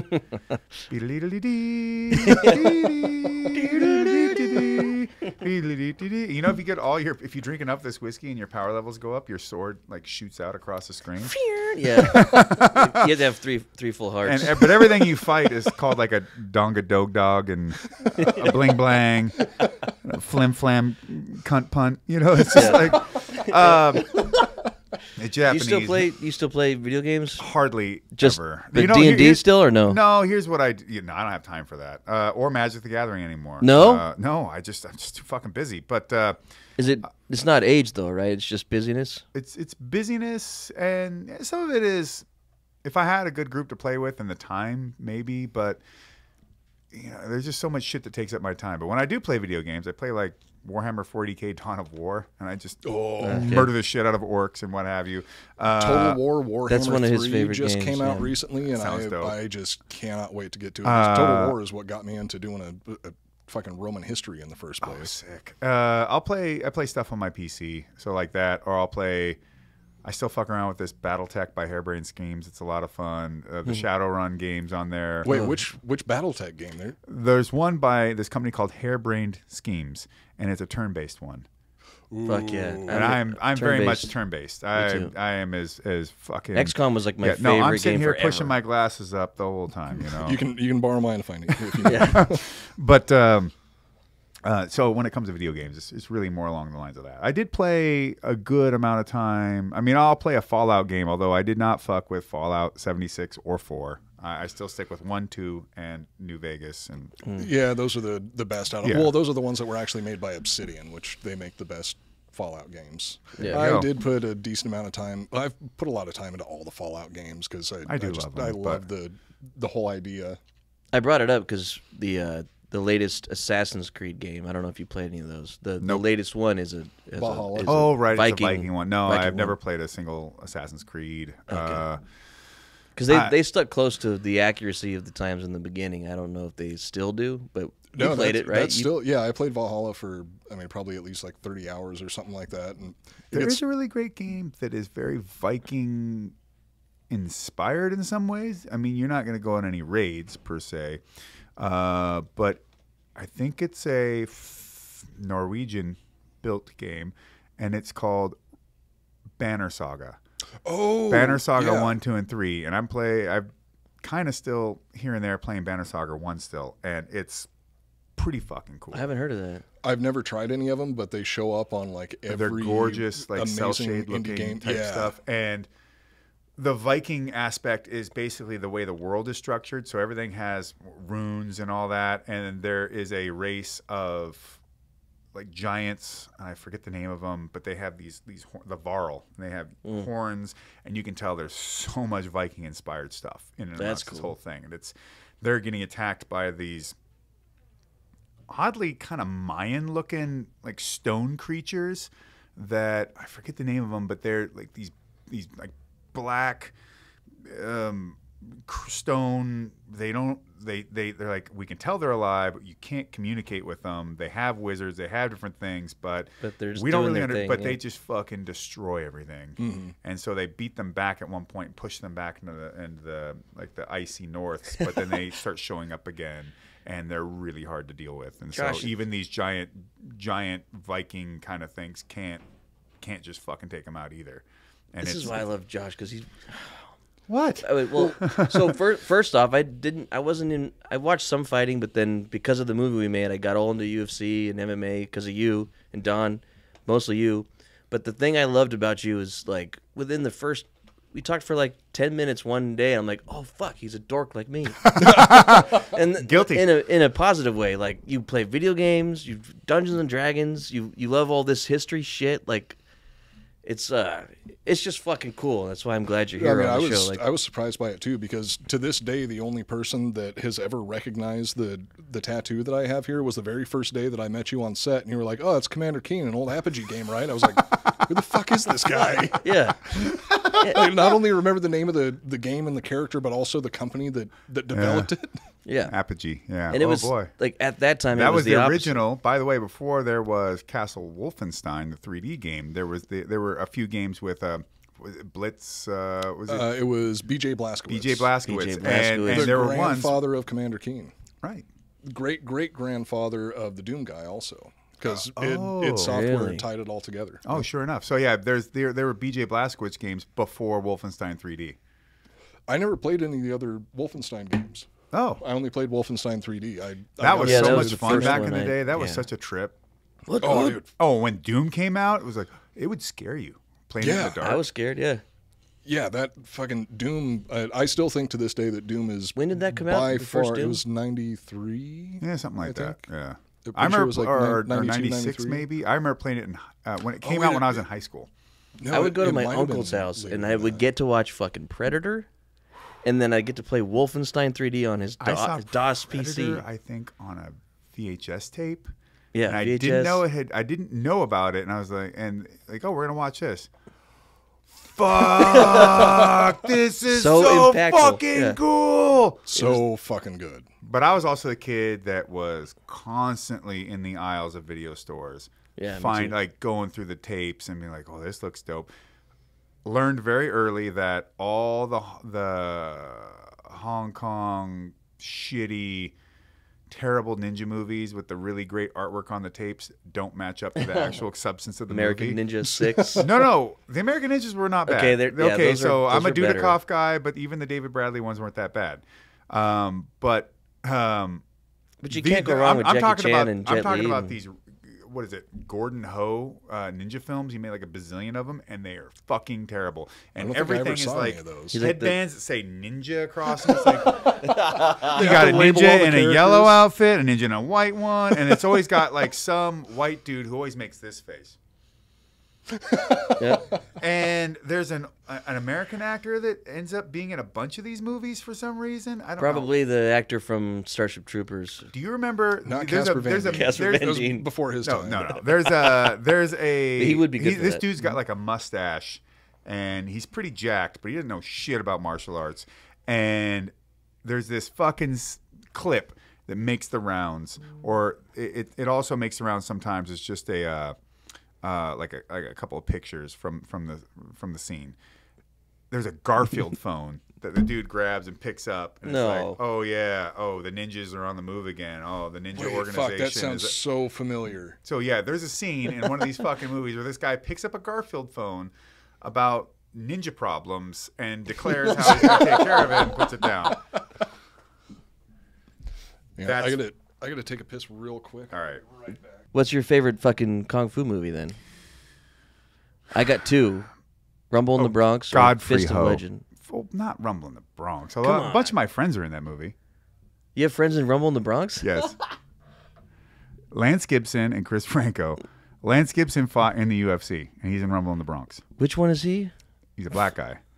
They're all Canadian, because the Bronx is not the Bronx; it's Vancouver in that movie. It was Godfrey Ho, not Gordon Ho, and he made all these horrible fucking movies with watched them Ninja. all? I remember Ninja Terminator. I'm like, that sounds awesome. Look at the cover art. There's guys painted on a helicopter with like a crazy crossbow, and there's like claws and all this crazy shit and giant bazooka guns and stuff. And you get in the movie and like, none of that's in here. None of that's in here. It's ninjas in purple outfits. Ninja and- Terminator? I would have got that. I went to Blockbuster every course. week. I never saw that. Well, it was really mixed bags. I mean, you just never knew what you were going to get from video store to video store. You go into one and you might get Ninja Terminator. You go to another one, they don't have that, but they'll have. True. My town didn't They'll have any. Reanimator and Evil Dead 2 Yeah. and So I've seen all those. You know, From Beyond and all kinds of like great horror flicks and weird shit. Yeah. Like The Mutilator. I remember seeing that. Oh, it's just it's just a slasher film from early '80s. Yeah. Or like The Burning. You ever seen that? That was No, one of the first Burning. Miramax. Well, it wasn't even a Miramax film, but it was a Weinstein produced thing. And Jason Alexander, the guy from Seinfeld, that plays. Oh really? Whoa. It's called The Burning. Dude, he gets killed to shit. Like a whole bunch of like kids get mutilated with like a giant pair of head shears, like their fingers chopped off on a raft and all kinds of stuff. That's sweet. It's pretty brutal. The Mutilator, someone gets nailed with a boat motor. Okay. Wait, I haven't seen The Mutilator either. Well, You've it's- seen more movies than me. Yes, It seems like you have. I Yeah. have. Fuck. Yeah. My. Have you ever seen Escape from the Bronx? Escape from the Bronx 2? No. Escape from the Bronx 3? Yeah, no. Who's in that?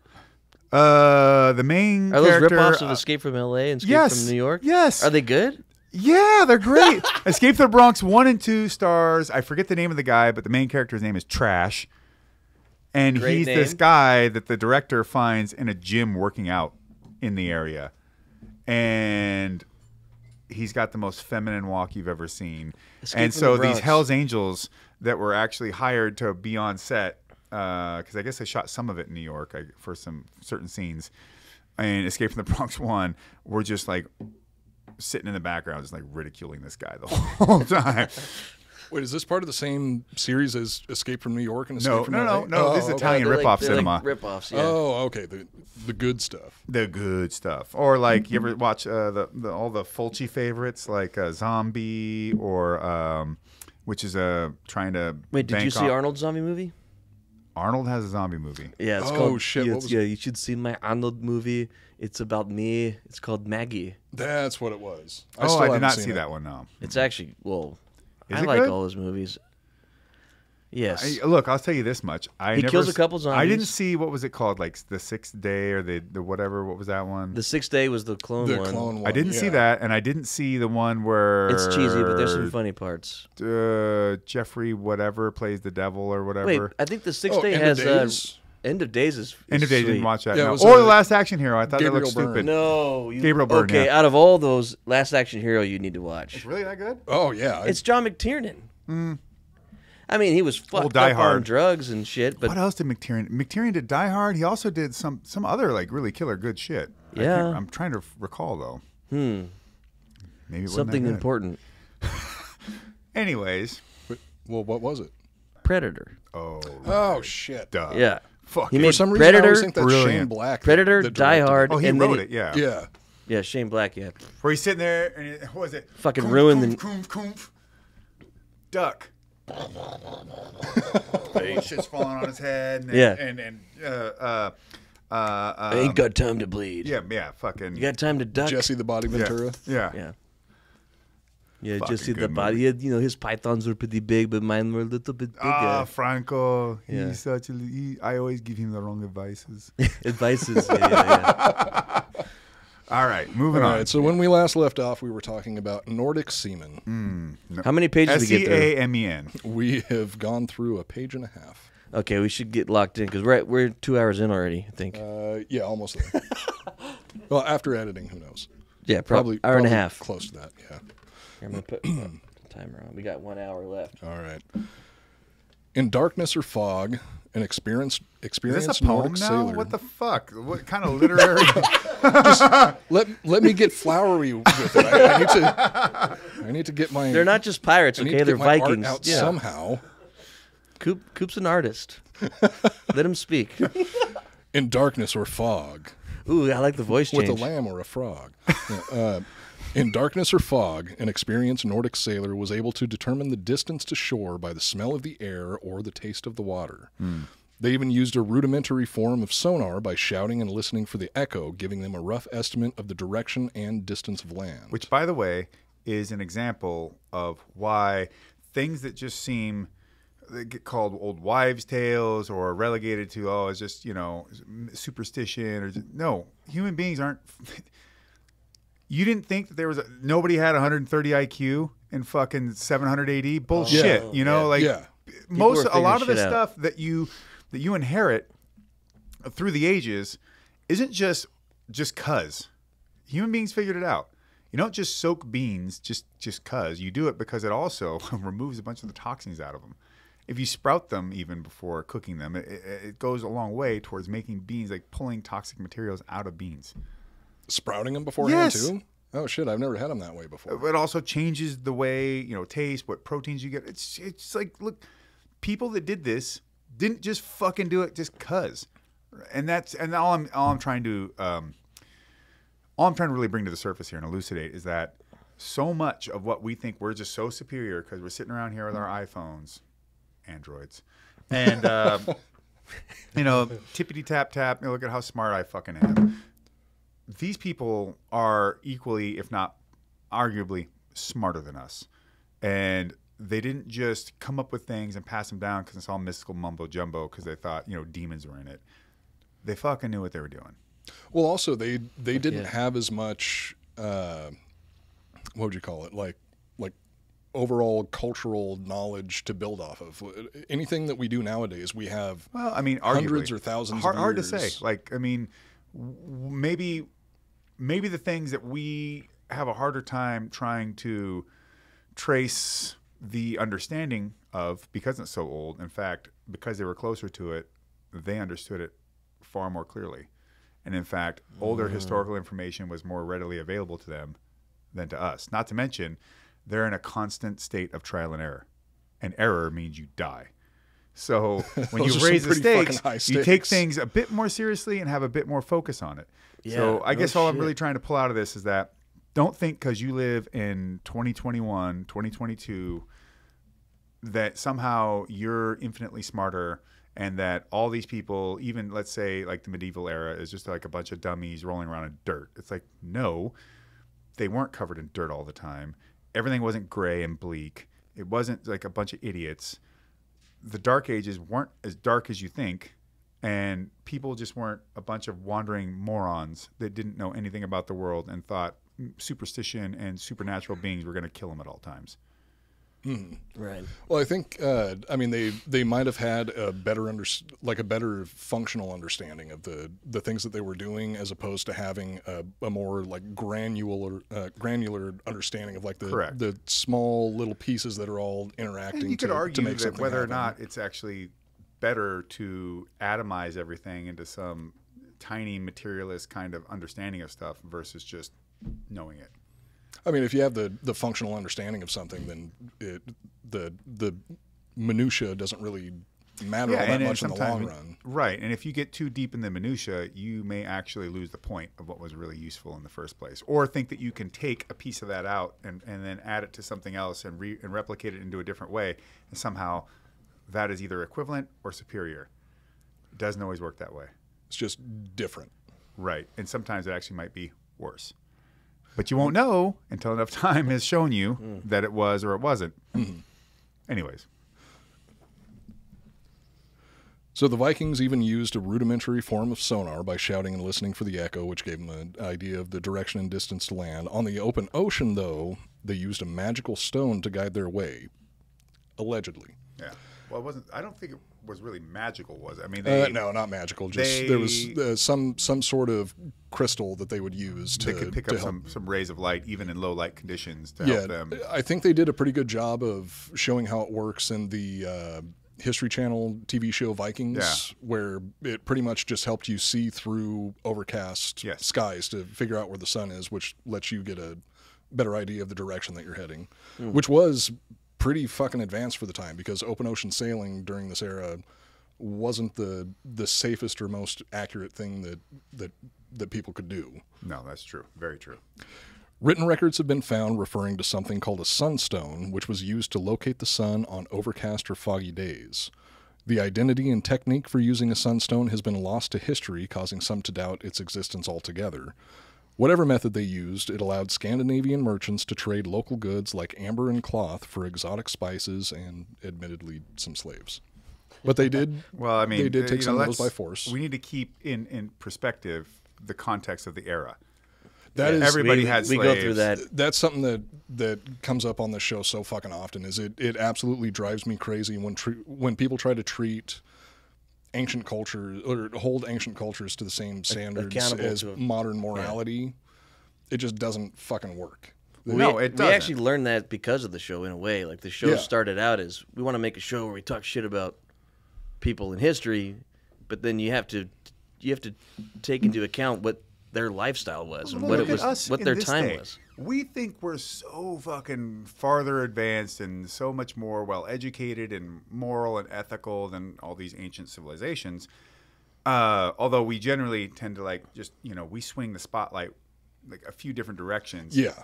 We don't fucking put the lantern out and hit them all. Almost entirely purposefully, which is like, wow, you really don't give a fuck about anything, really, about truth.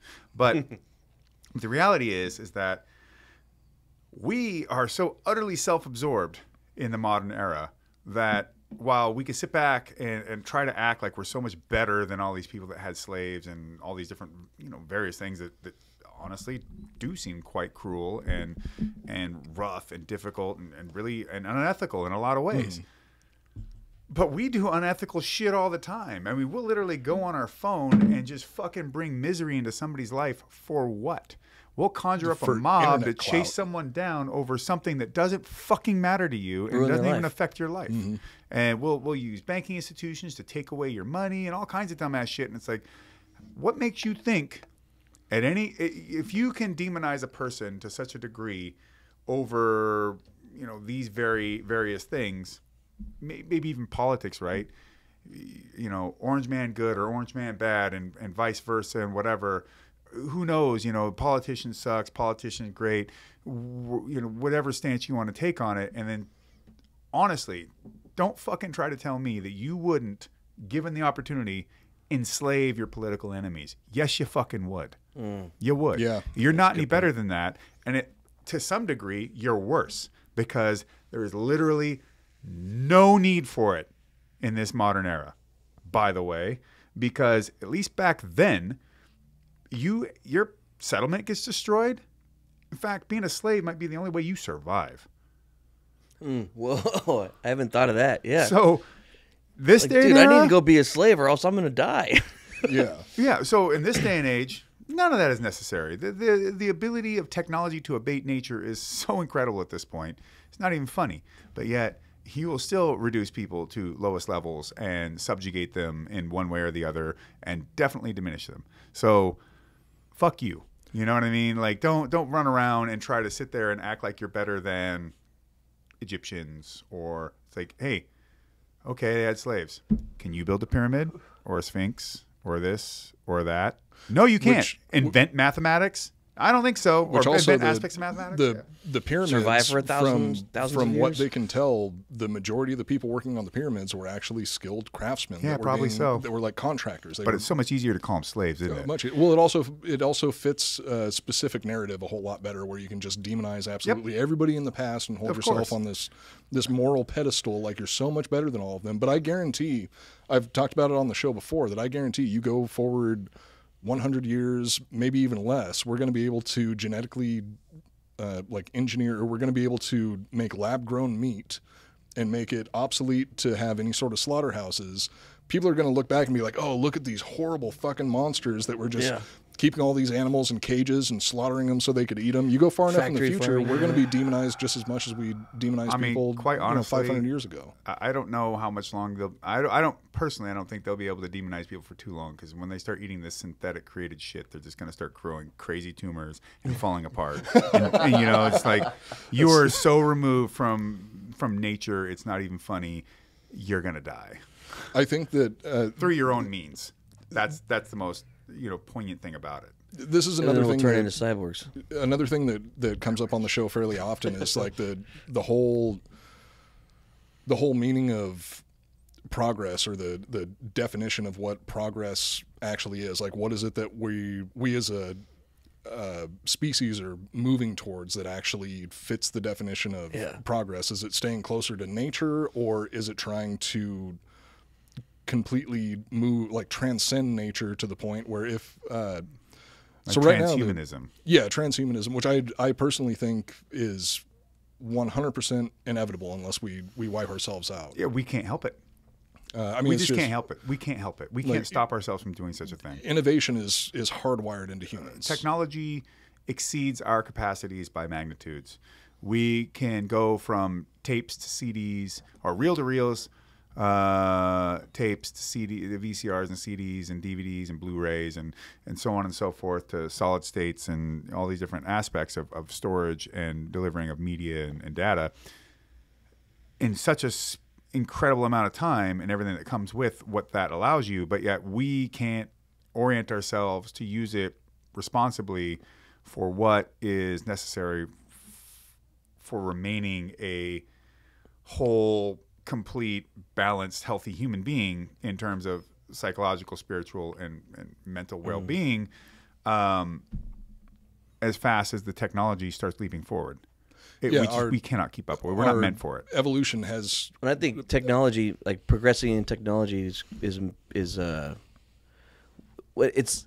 People think that like a new computer and a new this and new shit is like progressing in society. I'm like, no, that's not progression. New does not mean best. It just means it's something new. You're hitting on what I want to say, and that is progress. As we're thinking of progressive in terms of politics, progressive in terms of the concept of everything, every movement forward is a progressive movement, right? Yeah, a new couch that's super soft is comfort, not progression. It's not better that you have a really fancy place and a fancy couch.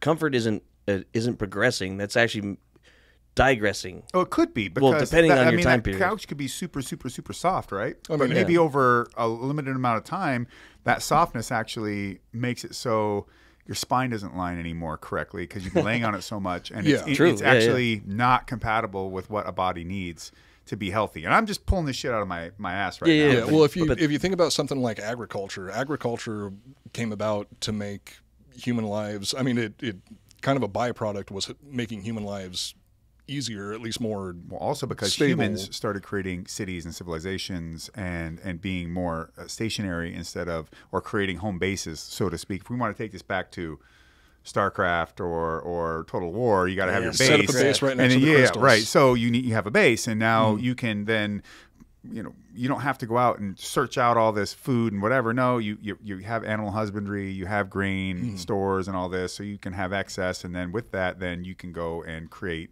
armies, standing armies, and all these other things. Yeah, I mean, agrarian societies took us from being nomadic to actually being able to build cities, and then I think that something like that, it does generate more comfort, but that's sort of a byproduct of the progress as opposed to like designing a more comfortable couch. That's not necessarily progress. But with the concept of progress in terms of progressivism and all these different things, this essentially follows from a Hegelian view of history, in that you have a dialectic where you have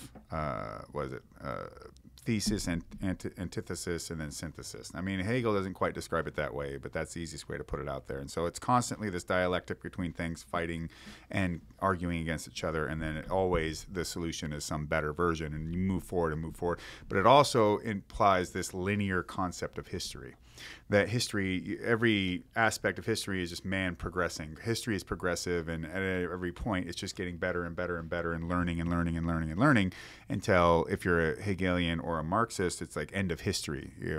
So at some point you get to this point where there is no more history. Everything is at its zenith, right? But that, to me, is absolutely moronic, because it's to assume that just because you've created new things, new comforts, new technologies, or you've come to some other new opinion, that doesn't necessarily make it better. And if anything, I really think that history is more cyclical, in the fact that humans have rises and falls.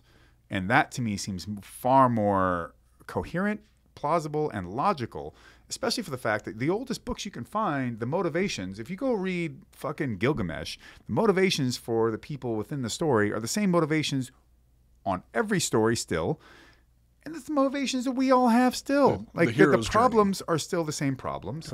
Don't envies, go read the Bible, go read the so if I'm saying the Bible, I mean the Torah. Same thing, the Old Testament. Go read the New Testament. Go read all the old. Go if you can find some Zoroastrian stuff. Go read the oldest shit. People still act in the same ways, and the good ways and the bad ways. I mean, nothing's changed. When we anthropomorphize gods and goddesses, they have the same jealousies, they have the same pride, they have the same everything as we can. Because whether or not you want to believe that they were objectively true or not, I'm saying that we're putting a human lens on them. And, you know, to me, when I thought of Abrahamic God, it's just like, well, no, we may be in its image as per the text, but you can't fucking ken that. No way. Like something that is all powerful, all knowing, sentient to every aspect of any understanding and then some, you couldn't meet with that. Like I love the concept in some of the older, more esoteric shit that says like, oh yeah, well, if you were to talk to God, you'd have to go through Metatron to do it because you couldn't actually hear God's voice without being like vaporized. Like, yeah, that makes sense to me. Also, the idea of angels with like crazy eyes and all these like hierarchy, 1,000 wings. And... Oh, it's fucking glorious. So it's Lovecraftian almost, but in and of a sense, I'm like, I can buy into that a bit more because I don't think that kind of power, so to speak, is something that we could really relate to, and yet we're constantly trying to make gods something relatable. Yeah, well, I feel like that kind of brings up the whole argument between a factual truth and I guess you could say like a metaphorical truth or a functional truth, where the alternative facts. It also it kind of alternative facts. Sorry. It also kind of it's kind of a callback to what we were talking about earlier with stories being so powerful. Is the story doesn't have to be for it to hold the same power and still have the same beneficial function. A story doesn't have to be factually true. It has to teach a lesson that is important. There's a book on the shelf right there. The guy who wrote it talks a lot about that because he's drawing from Joseph Campbell. He's drawing from. I wonder where I heard that from. Yeah. Well, and you know what? I don't give a fuck if you hate Peterson. Hate him to all you want. He's telling you something true. Whether you like him, whether you like what you think his distilled down philosophy toward his metaphysics are, it really doesn't matter. I'm not telling you to like him. I'm not telling you to hate him. I'm not telling you to do anything about him. But his concept of metaphorical truths and metaphysical, this is real. And those kind of truths do ring true for people. People don't go to war for fucking stats and figures and logic. They go to war over a metaphysical truth. Yeah. And that is, even the Vikings, as they're going out there are metaphysical truths driving them towards the idea of conflict, suffering, overcoming the hero's journey, to go to Valhalla, to honor their gods. I mean, this is a symbol towards Odin, right? And in some like mysticists or esotericists, whatever, into Nordic religion would say, well, you wear this symbol, you're asking to have like a violent death and yada yada yada. And I'm just like, well, sign me the fuck up. I don't buy into these things in an objective sense. But I do believe they're true. And they're true to me also because I take in that truth of what comes with that. So the idea of living your life in a way to go to Valhalla, yeah, I'm on it. I'm down with that. This works for me. But that also comes with a lot of other responsibilities with it, right? You don't just get to have the benefits for nothing. And the Vikings saw it the same way. Like you don't get to get any sort of rub from, Tyr if you're not going to go out there and fight like a warrior, or you're not going to do things in honor of these gods and goddesses. If you don't do the rituals, if you're not having moot, it's not going to happen. You're not going to get it. Yeah. Yeah. Well, I think that it's also sort of like the proof is in the pudding with the value of that, because any sort of belief structure that is that has some sort of negative effect on the survival of the people that follow it, it's not going to be around long enough for it to really be documented that much. So if there's some belief structure that lasts long enough that it becomes a period of history, regardless of whether or not the surface level truth is objectively factual, there's something beneficial in that I think that we really should learn from, because it obviously kept people alive for hundreds, if not thousands of years. So even like that was a thing that brought me around to being a lot more, because I'm agnostic now, but I was raised in a very religious household, and I spent a lot of years just absolutely raging against religion and hating it because I didn't like the effects that it had on me growing up. I had a similar story, although I wasn't raised with any religiousness whatsoever. My mom's a Catholic. My dad didn't believe in shit, and there was no concept of church or religion or anything in my life. Became Christian for a short time in my life, but then it just like I could never square it, and I'm just like, no, not this, not this.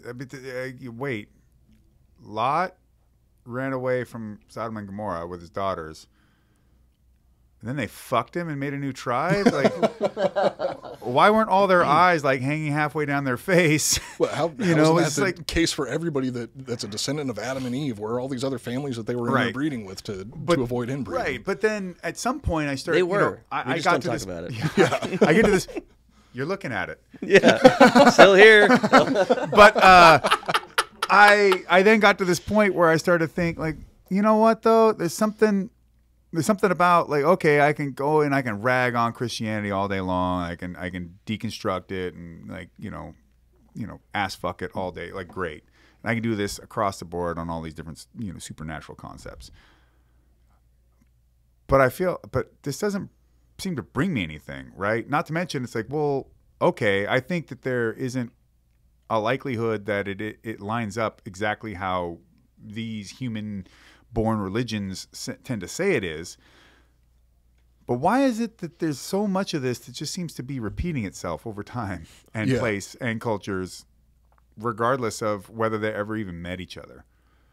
And all of a sudden, it's like, there's something here. There's something just, I don't know. I can't put my finger on it. And then I start getting into it. And I'll admit, Peterson got me to think about, well, look, man, it ain't really about whether or not you think there's sky beings running around telling you what to do. Think about it this way. Oh, shit. Yeah, it does kind of line up, doesn't it? Like, that applies across so many things. Like, people do all act like that. And this is a parable about this, and this is a parable about that. I didn't get this from Peterson, but the idea of the wife, being told not to look back was that looking back is like a wistfulness almost to what you had. And God said, this is fucking horrible. Don't do it. Like, just run. You don't want any of this to come with you. You don't want any of this to be, you don't want a stain of this to hold onto your foot as you run.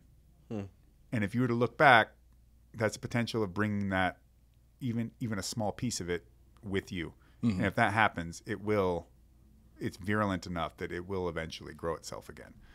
And so when she looks back and gets turned into like some sort of spice, then I'm sorry, I stole that from Brad Neely in his Professor Brothers skit. Brad Neely, I love you. I met you once, maybe twice. I still think you're amazing. China, Illinois was hilarious. I love fucking baby cakes and all that and Professor Brothers, and please be my friend.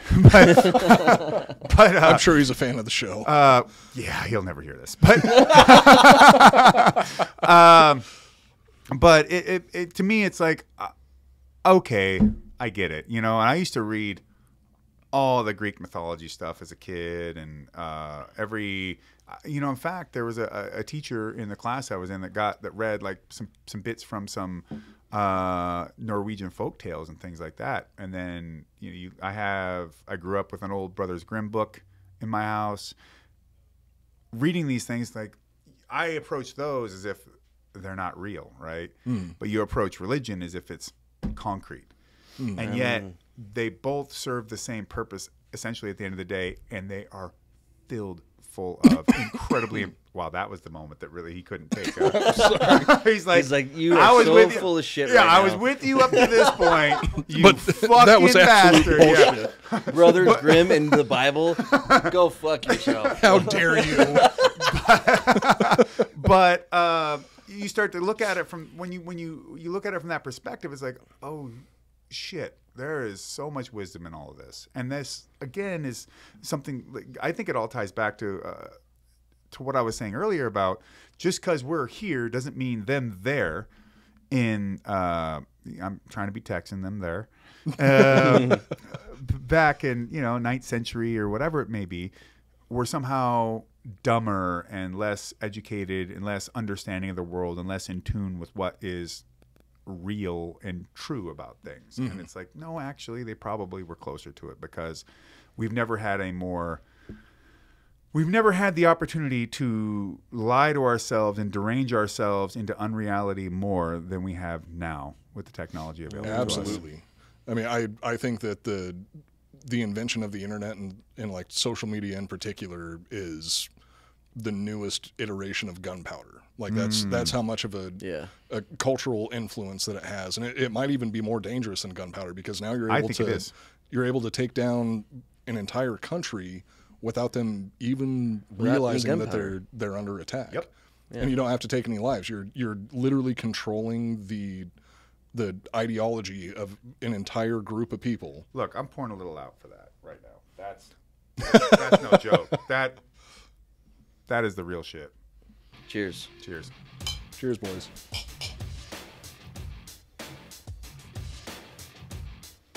Okay, so admittedly we had Josh Barnett on the show, and considering his stature and the knowledge that he has, we can't fit all of this in one single episode. I mean, you were there for it. You saw that we had a good 10 pages of information ready to go. Yeah. We got through a page and a half over the course of the Entire multiple hours. 4 hours. It's 4 hour fucking recording. hours. Yeah. So Josh officially holds the record of being the longest running, probably episode. the smartest too. I would say, yeah, he's the smartest also. Yeah. That was something that was really nice about doing this episode with Josh, is the fact that, like, I could have come into this with zero pre-prepared information. He would and just sat down and be like, "Hey, Josh, tell us about Vikings." Yeah. And he would have told us literally everything that we talked about throughout the course of the episode. The only his thing knowledge that, on Vikings was it's crazy. Well, also just in general, his knowledge. Well, he's like it's like universal. He knows a lot about a lot of things. He's a movies, Vikings. He's history. a classic Renaissance man. Yeah, where he knows his shit. He has a very, very good understanding of history. He has a good understanding of philosophy, and he could literally rip your head off of your shoulders if the situation called for it. Which makes it even cooler. Yeah. Yeah. I think a lot of people... he's a fucking nerd, which I think is Dude, fucking that's awesome. my favorite thing, because he's all those things mixed together. That's not what the average person who thinks of a fighter or thinks of people in the UFC or anyone that's like violent, they think that they're like big dummies or something. If you just or mean or rude or something, I don't know. If I were to just see any promotional picture of Josh Barnett, I would think like, oh, that guy looks like he must be an asshole. Right. I mean, no offense to Josh Barnett, but if I saw a picture of him, I'd be like, that's probably not the type of guy that I would want to hang out with. But he is one of the nicest, smartest, just most welcoming and well-informed people I have ever met in my life. And from my experience, the more someone has trained in martial arts, the nicer and more well-rounded, better person that they are. And he is definitely... I mean, there's always exceptions. But Josh is the epitome of a modern-day Renaissance man, which we really don't see as often as we used to. Like, you can tell that he has influences from, like, Stoicism. He understands philosophy in general. He has an amazing knowledge of history. And he uses all of that knowledge not to just repeat things that he has heard other people say. He has taken all of that knowledge and put it together with his own beliefs, with his own like moral system. He's I wish I talked to him more about his Padawans, because all that knowledge, he's using all that in making badass fighters, and not just fighters, probably badass people. Yeah.